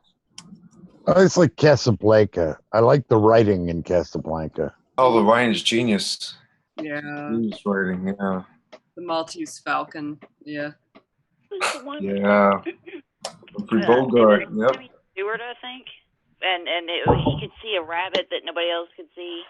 Harvey. Oh. Harvey, yeah. Harvey, love that Nick and Old Lace. Those were some of my favorites. Yeah. I'd say Mr. Smith Goes to Washington is probably my favorite movie of all time. Mm-hmm. So I love Capra. I can't help it. Mm-hmm. Yeah. And Philadelphia Story and all that stuff. And I know it's heavy into politics or whatever, but yeah, it's like even back then you're talking about, everybody thinks that all this graft was, is like a new topic. It's not. Go back to Boss Tweed for God's sake. Yeah. But he was a brilliant script writer, Capra. Oh, Snork. I think it's Forbidden Planet you're talking about, not Fantastic. Yeah, Forbidden Planet. Mm-hmm. Forbidden Planet. Oh, I think I've got that one Flash Gordon. somewhere. Yeah, my dad had that on a few weeks ago. It's one of those campy classics. It's just fabulous to watch. All right, I gotta go. I gotta do laundry. I've been totally spaced. You see, like I was saying when I joined for like the second or third night, this has become my crack, and we're gonna have to have after hours anonymous. Yeah. Intervention. Yeah. Yeah. How are we gonna take care of that? Call each other? Well, there's a new guy. It's just us calling in on a black box, a muted black box. Hey, welcome to Cheryl Vick. Do I know Cheryl Vick? Hey, bro. Aloha, you guys. Sorry, I gotta go. Thank you all for being Later, Dave. Good to see you. Take care. Have a good one. Cheryl, do you want to introduce yourself? Tell us about yourself, where you're from. Do you want to say something so we could make sure that your mic is working? Okay, I guess he'll be the anonymous one. Feel free to chime in whenever you want. He's That's figuring another out his open mic. spy. Yeah.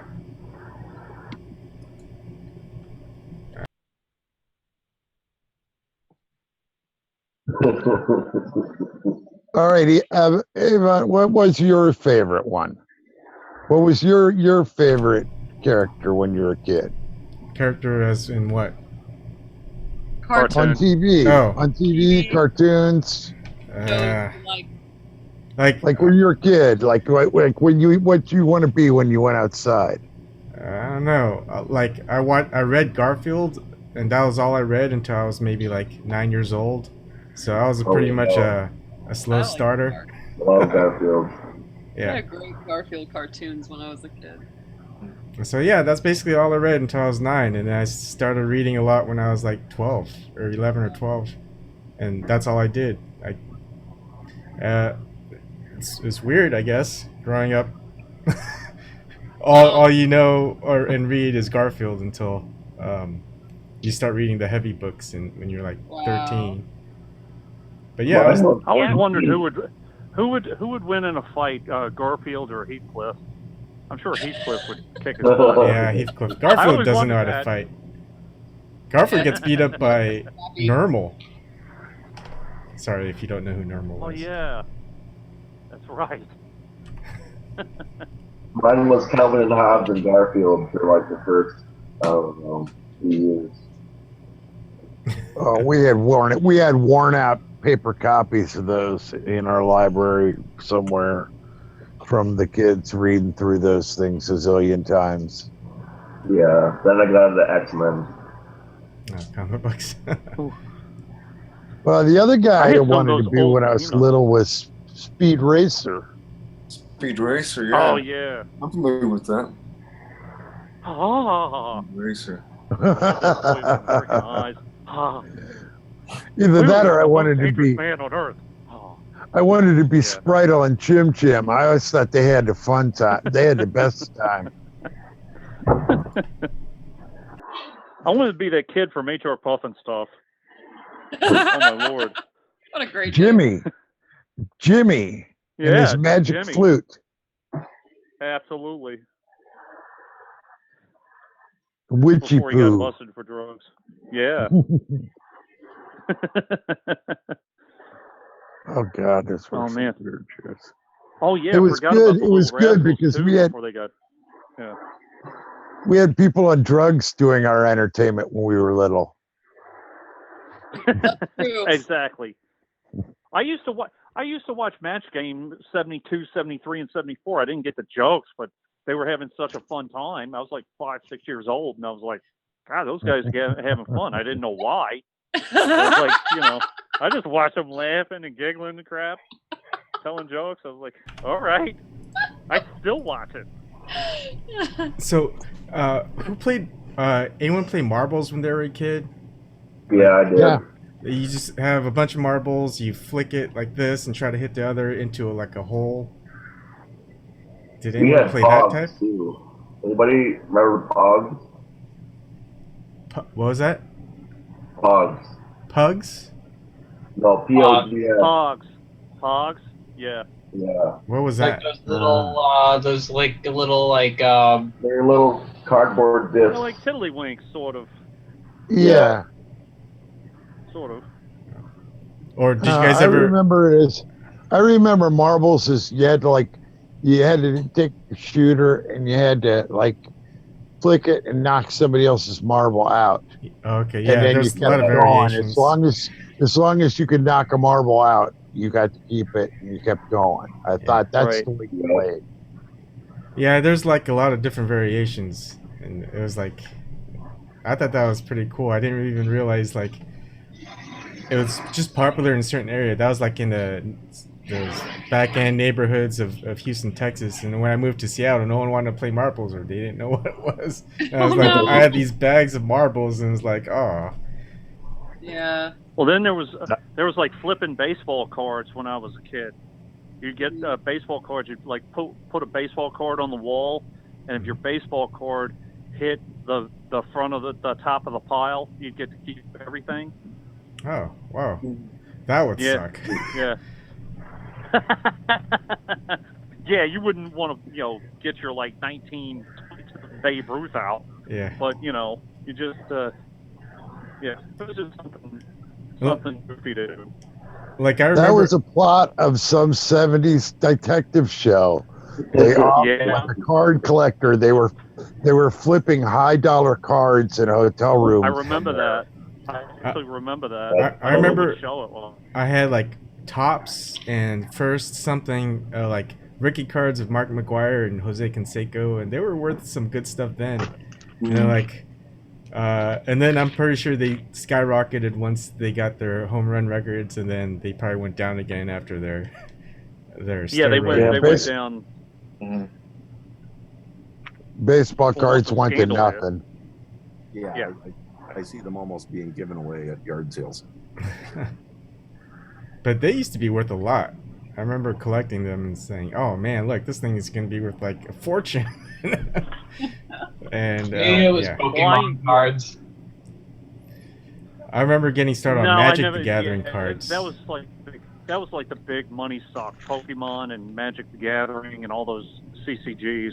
Yeah. You know, they can really. But you had some guys really collecting the Magic cards. Oh, those things. You at know. one point, I mean, I don't know if it's still that way, but I mean, those things were going for crazy amounts of money. Certain cards that were really rare. Yeah. Like thousands of dollars. Yes. Horrible. Same with Pokemon. I have 50 Legos, but each of them there's only 500 of. And I told the kids people they're going to be worth a lot. Wow. Mm-hmm. Yeah. I think I'm gonna turn in, What guys. shape are they? All right. I'm All right. turning- Bye, Ariel. Bye. Yeah, it's Yeah. 3 hours 16 minutes. Triggered. Triggered! Take it Stay easy. safe, Eric. I'll talk to y'all soon. Will do. All right. Mwah. Peace. Any last topic before we go? Because it's pretty late. I don't think it's going to be Seth Rich. Good God. Jamal talked about tonight, like, I'm not sure if it was on Hard Bastard or if it was on Tim Black, but It was Hard Bastard. Well, no, actually, I don't know. No. Yeah, so it's He had about both. how Seth Rich, that for him it's not really about who killed him, but it's about whether he leaked the DNC files. Right. So, Right. but I don't know. I think, like, yes, that is important, but also if we find out that the murderer or killer of Seth Rich is involved in some connection with the DNC somehow, that also helps prove possibly that Seth Rich was the DNC leaker, right? And so Yeah. My thing is too, Al Capone didn't get busted for killing people. He got busted for tax evasion. Tax evasion. The best way to go after the DNC is the thing that they were protecting in the first place, which is the election fraud. So, I understand hold on. that someone Shirley, passed can you or someone hold was on? killed. Shirley, can you mute your Yeah. YouTube stream? Hello? Okay, go ahead. I understand somebody was killed, and if eventually that the killers are brought to justice, I'm not against that. I'm really not. Mhm. But I'm not the one to do the investigation. So and I saw that whole thing, and I was with you, and I looked, and there's no documentation. It's all like videos, and people going around and talking about that doesn't mean anything. Now the DNC stuff, you actually have physical evidence for the election fraud. Yeah. So I'm with you on that. Yeah. And I'm not diminishing anyone's life. I'm really not. But well, I can't get past the WikiLeaks Julian Assange thing, with them giving a reward and for Assange to be repeating things. That one sort of is always got that one's tough for me to get past. But I'm of the opinion that proof will proof prevails. You know, if somebody comes up with some proof that can be used, great. You know, I mean, at this point, Right. you know, I don't think Kim.com's going to come through with any big time. Kim.com revelation. angered me to no end with his nonsense. You know, you don't do that. That was like LeBron James with his stupid announcement. You don't. That was way more serious than that. Obviously, you don't lead people on like that. If you don't really have any real information, if it's just the same information, you don't do that. You know, I'd be more angry at him than anybody else. Yeah, one of the things I hate leading is people on like that. Is the same thing that mainstream media does. Is someone will have a video and they'll cite something that was written by Washington Post or New York Times, and you go and read the New York Times and Washington Post, and they'll say that their sources from someone inside the CIA, and then that's it. And it's like, okay, so because they cited a source, and that source cited that it was just someone from CIA that they won't reveal, but we have to take it for truth, and that's the evidence. Right. It's the same concept. We're not going to take that source for granted, as the truth. Give us something solid, something that has tangible evidence. You know, and as Jamal said on both Hard Bastard, and he mentioned it in in his Tim Black episode. What is truth? Yeah. You know, I mean, the news media. There's no real truth in mainstream media. We've gone through that over and over again, and you have the government manipulating mainstream media as well, which has been proven. So, I'm pretty much.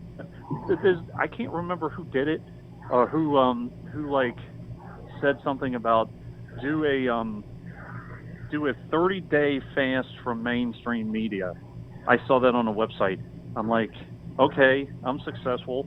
I don't watch mainstream media anymore, unless I just happen to stumble upon some stupid clip or whatever, by mistake, because you don't, it doesn't mean anything, really doesn't. So I don't know. I mean, there's a reason why very charismatic people get paid millions of dollars or $30,000 plus a day to tell you the news. News is anything. It's anything current events. Like Broken Carpenter, my dog ate some bone marrow today. That's news. But how do you verify that my dog actually ate bone marrow? Right? I could show you a video of that happening. That's pretty good proof. But how would you know that was today? And then you look, and I put during that video that there's a newspaper with someone's with the sports results of the day before, and it's hard to spoof box scores of sports. So that's a proof that it happened probably today or yesterday, and you make that assumption that what I said was in fact news and it happened. Right. But what killed me was there was a big story when I lived in Chicago years ago. There's a big story when Jerry Springer, he actually became a commentator on one of the news shows, and it actually became national news because the two co-anchors, Ron Majors and Carol Maureen, they left network news because this guy came on. Well, a couple days ago, it might have even been yesterday, I stumbled upon a Chicago, it might have even been on the People's Forum, I don't know. Guess who I saw? Carol Maureen. She's back. So I just thought that was relatively interesting. I mean, I would imagine it's an alluring thing when you're in the news like that, and you have an audience. It's very difficult to leave for honorable reasons and stay gone. So I don't know. It's just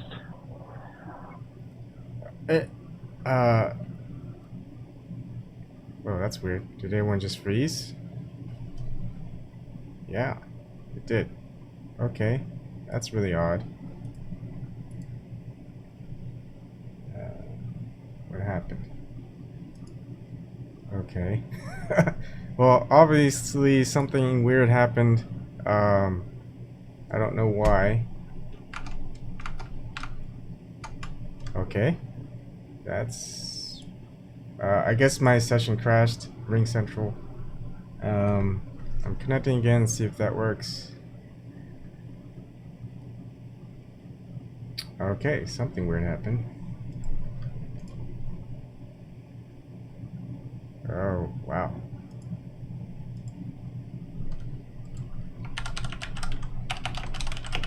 Alright, so I guess that's it, because the meeting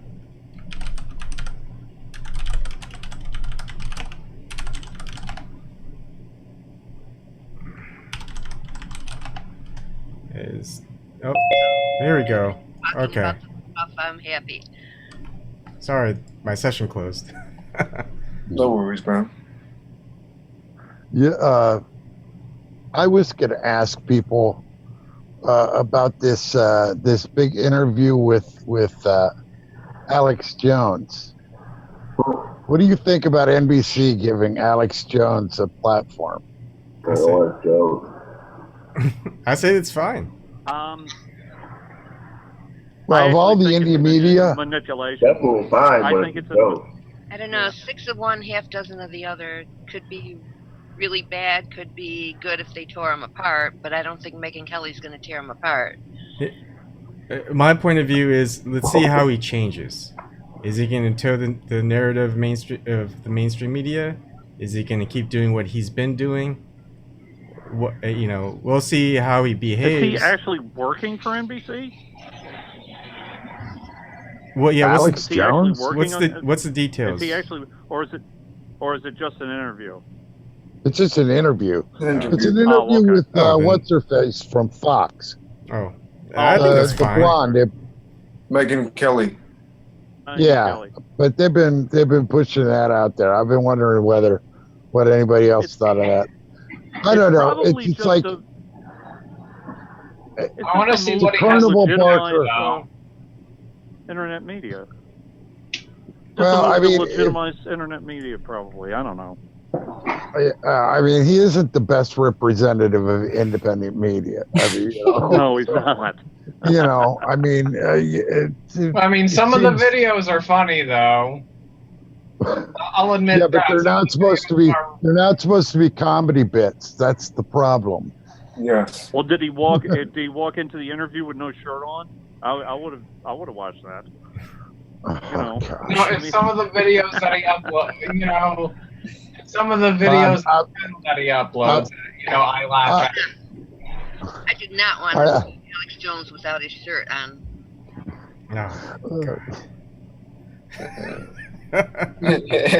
Hey, Bon. You made me picture that, and I'm probably not gonna sleep for a while. Well, I mean, she wouldn't be able to do the rest of the interview because she'd be so overcome by his super masculine energy, whatever he's taking makes him so masculine that I'm sure just a whiff of him is enough for her to, be taken away. So, let alone him shirtless.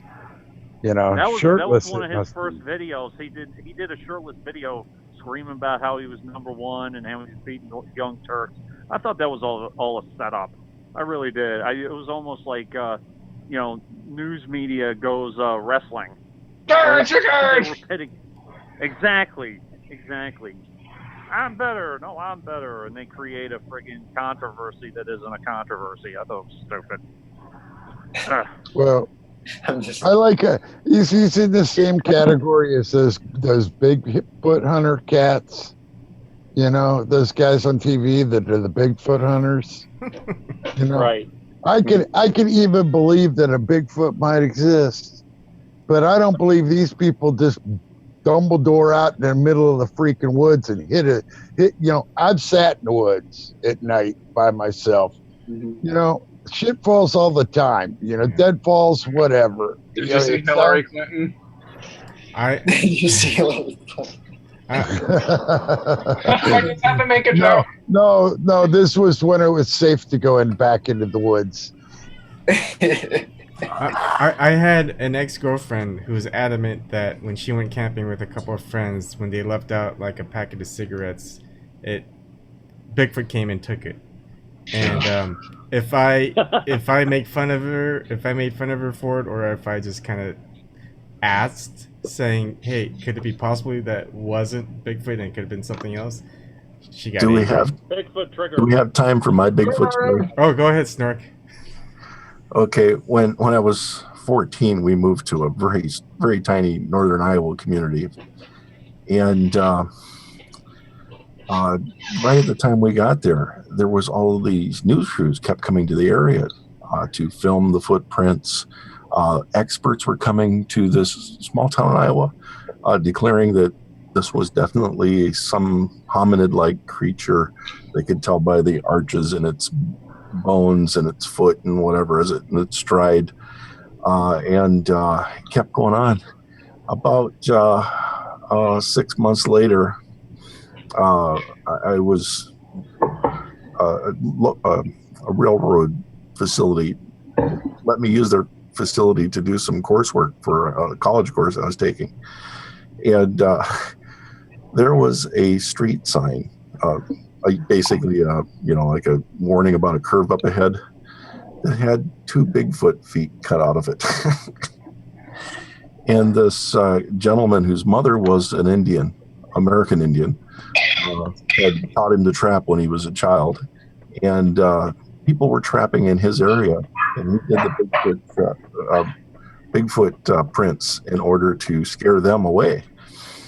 But when I looked at them back in the 70s, there was this craze for metal foot-shaped gas pedals and brakes. But they didn't do a really good job of making it look like human feet. They didn't have the right number of toes or anything, and he just copied those and wrapped deer skin around them. So they were flat. They didn't have the right amount of toes. They weren't even completely human-shaped. And every expert you could imagine was saying how perfect they were. An example of this had to be another kind of hominid. So I have met Bigfoot.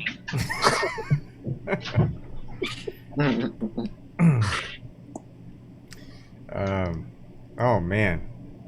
Wait. So who thinks Bigfoot is real and exists? No one? I'm open to it. Okay, and tell us why. That video that you've all probably seen of the big hairy hominid creature walking like this, Yeah, I remember that one. You know what I get a good laugh at? Finding Bigfoot. Is that a documentary or a movie or something? It's a reality TV show. Yeah, that's what I was talking about. That's the TV show I was talking about. Those guys get paid to go around the country and go camp and then go, ooh, did you guys hear that? Did you hear that? Oh, that was a Squatch. No doubt. That was a Squatch. What was that? Well, I remember like one of the seasons of Les Stroud. Les Stroud is one of the survivalist guys. He goes out into the woods by himself to survive for like a couple days. And one series is him doing that and seeing if there's a Bigfoot. But yeah, no verified sightings of Bigfoot. Couple foxes here and there. I watched the one where they went on the lake with the duck blind canoe, and that was in Washington State, and it was right up from where I live. And they have this private camping area that's all around parts of this lake, where you have to be like a member to have a campsite, and then like people build little shacks in there and stuff, and it's a really groovy sort of getaway place. Well, these guys are floating their canoes like down, where they could be right at one of the ends of one of these, and they won't see any lights. And they're doing their howls and stuff, and they heard something yelling back. Well, there's like 800 drunks up on that hill that go there every weekend to go drinking and sitting around and, roasting marshmallows, man. So the idea that they yelled into the forest and somebody yelled back, doesn't mean a damn thing. I love Jack Link's Bigfoot commercials. Yes. Yeah. That's got to be proof right there. But you know what? I mean, I ain't saying there ain't a Bigfoot, because weirder things have been, happened. It's just that, those guys ain't finding them. Yeah. I mean, for me, I would love just trying to find them. Give me money to find them for 5 years. I would do my damnedest to find them. That show is exactly like mainstream media. No, but I mean, seriously, I would believe more in Nessie than that. I mean, Oh, Nessie. I would think that. Yeah, I love Nessie too. We haven't even heard a lot from the whole Loch Ness Monster stuff No. lately. At least for me, I haven't. I put a link. Yeah, it's been quite a while since we've heard anything of Loch Nessie. Google search.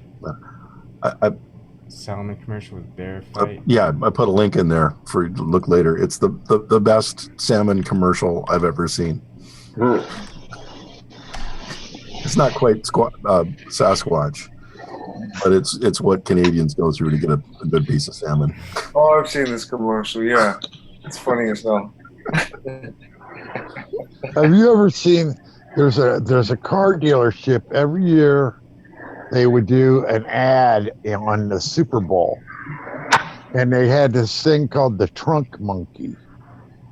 Mm-hmm. And I mean, if you ever if you just look up Trunk Monkey, it'll pop up, and there are these ads with this goofy, with like the one ad is the original was like a guy comes up and he's screaming at the car window. It's like this big buff guy. He's screaming at the car window. He says, at so and so's car dealership, we have the Trunk Monkey. And the guy looks up and he presses this button. It says Trunk Monkey, and the trunk opens up, and this monkey gets out. And he's carrying a tire iron, and you just hear whack, and the guy falls on the ground, and it's like him dragging the guy away. But they have a whole bunch of commercials like that, Yeah. We need like the commercials nowadays just suck. Big I haven't time. really seen much just because I don't watch TV as much anymore. So Well, it's like they suck here. If you go to other countries, some of the commercials are just absolutely fantastic. The only commercials I watch is on Adult Swim. I don't know. I do some pay-to-click stuff, so those are about the only commercials I watch. I get paid to watch them. So Shirley, your mic is working. So can you tell us about yourself, where you're from? Rochester, New York. Not much to say about it. Mid-sized city. Kind of sucks. I don't know. So how'd you find out about After Hours and? Because I watched Tim's show and somebody mentioned going over here, and I found it. Okay. Just followed along. All right. Oh, awesome. Yeah. Well, welcome, and feel free to talk about anything. I think we might be ending soon. So, is there something you want to get off your chest and talk about? I don't like being under the spotlight. I just like jumping in. Okay, sure, that's fine. Before you were talking about, like I said, movies and cartoons and stuff, and it was when you were, kind of storming about the evidence thing, and I couldn't really get in there on the chat, so I said, well, I'll try this with the mic, and by the time I got the mic hooked up and the, and the program installed, the whole conversation had moved on. Okay. Well, the next time, like tomorrow, I think we're having this every day. Thanks to Eric, Kelly, and Stevie, and they're Thank you, able Ivan, as well. Appreciate it. Right. Thank you. So I guess we'll call it night. All right, And Jenny and Kath, Yeah. you guys are still here. I still love you guys. You guys are part of the Wolfpack Cornbread Party, whatever you want to call it. Thank you. Love everybody around. All around. It may have looked like I was angry or not liking you. I like you guys. I like everyone here. It's just that like fundamental disagreements happen, and I would rather have a a discussion, a debate, whatever, and just get it all out there, and then if we don't figure it out, then that's fine. But you know, I just like having the conversation. That's Me too. That's what it is. That's what we're here for. Yep. So. I dropped a second commercial link in there. It is also absolutely hilarious. Thunderhead, how to sell a car. All right. Well, good night, guys. All right. Bye, everyone. Take it Have a easy, wonderful y'all. night. Love everybody. Have a good one. guys. Peace. Triggered. Triggered. Bye. All right. See you guys tomorrow night. Will do. I guess there's no after hours tonight. Stevie tried one, but it only lasted 14 seconds. I don't know what that was. I know, I got there and mine said 23 seconds. Oh, so. 23. Okay. But then I realized it ended 23 seconds ago, so maybe 14 seconds was right. Oh. Phone died though. All right. Did you get a hold of Jamal? Yes. Oh, you're on the direct message thread. Yeah. Oh, I didn't see it. Yeah, he responded. Okay. I'll go back and look again. Maybe I didn't get it. Okay. Is it tomorrow? I don't know. I'm trying to figure out a time with Robert from Bob TV, but he's been under the weather and he's got a lot to talk about, so I don't know. I'm staying home tomorrow. I'm going to be in Illinois for a little bit on Friday. I'm not sure what time I'll be back. Okay. All right. I'll try one last time to get in touch with Robert, and if not, maybe you guys can have just a one-on-one with you and Jamal. Will have a one-on-one. I have to remember to look at TweetDeck. All right. All right. See you guys. Thank you. Bye. Have a good night. Bye. Have a good night, guys. Love you.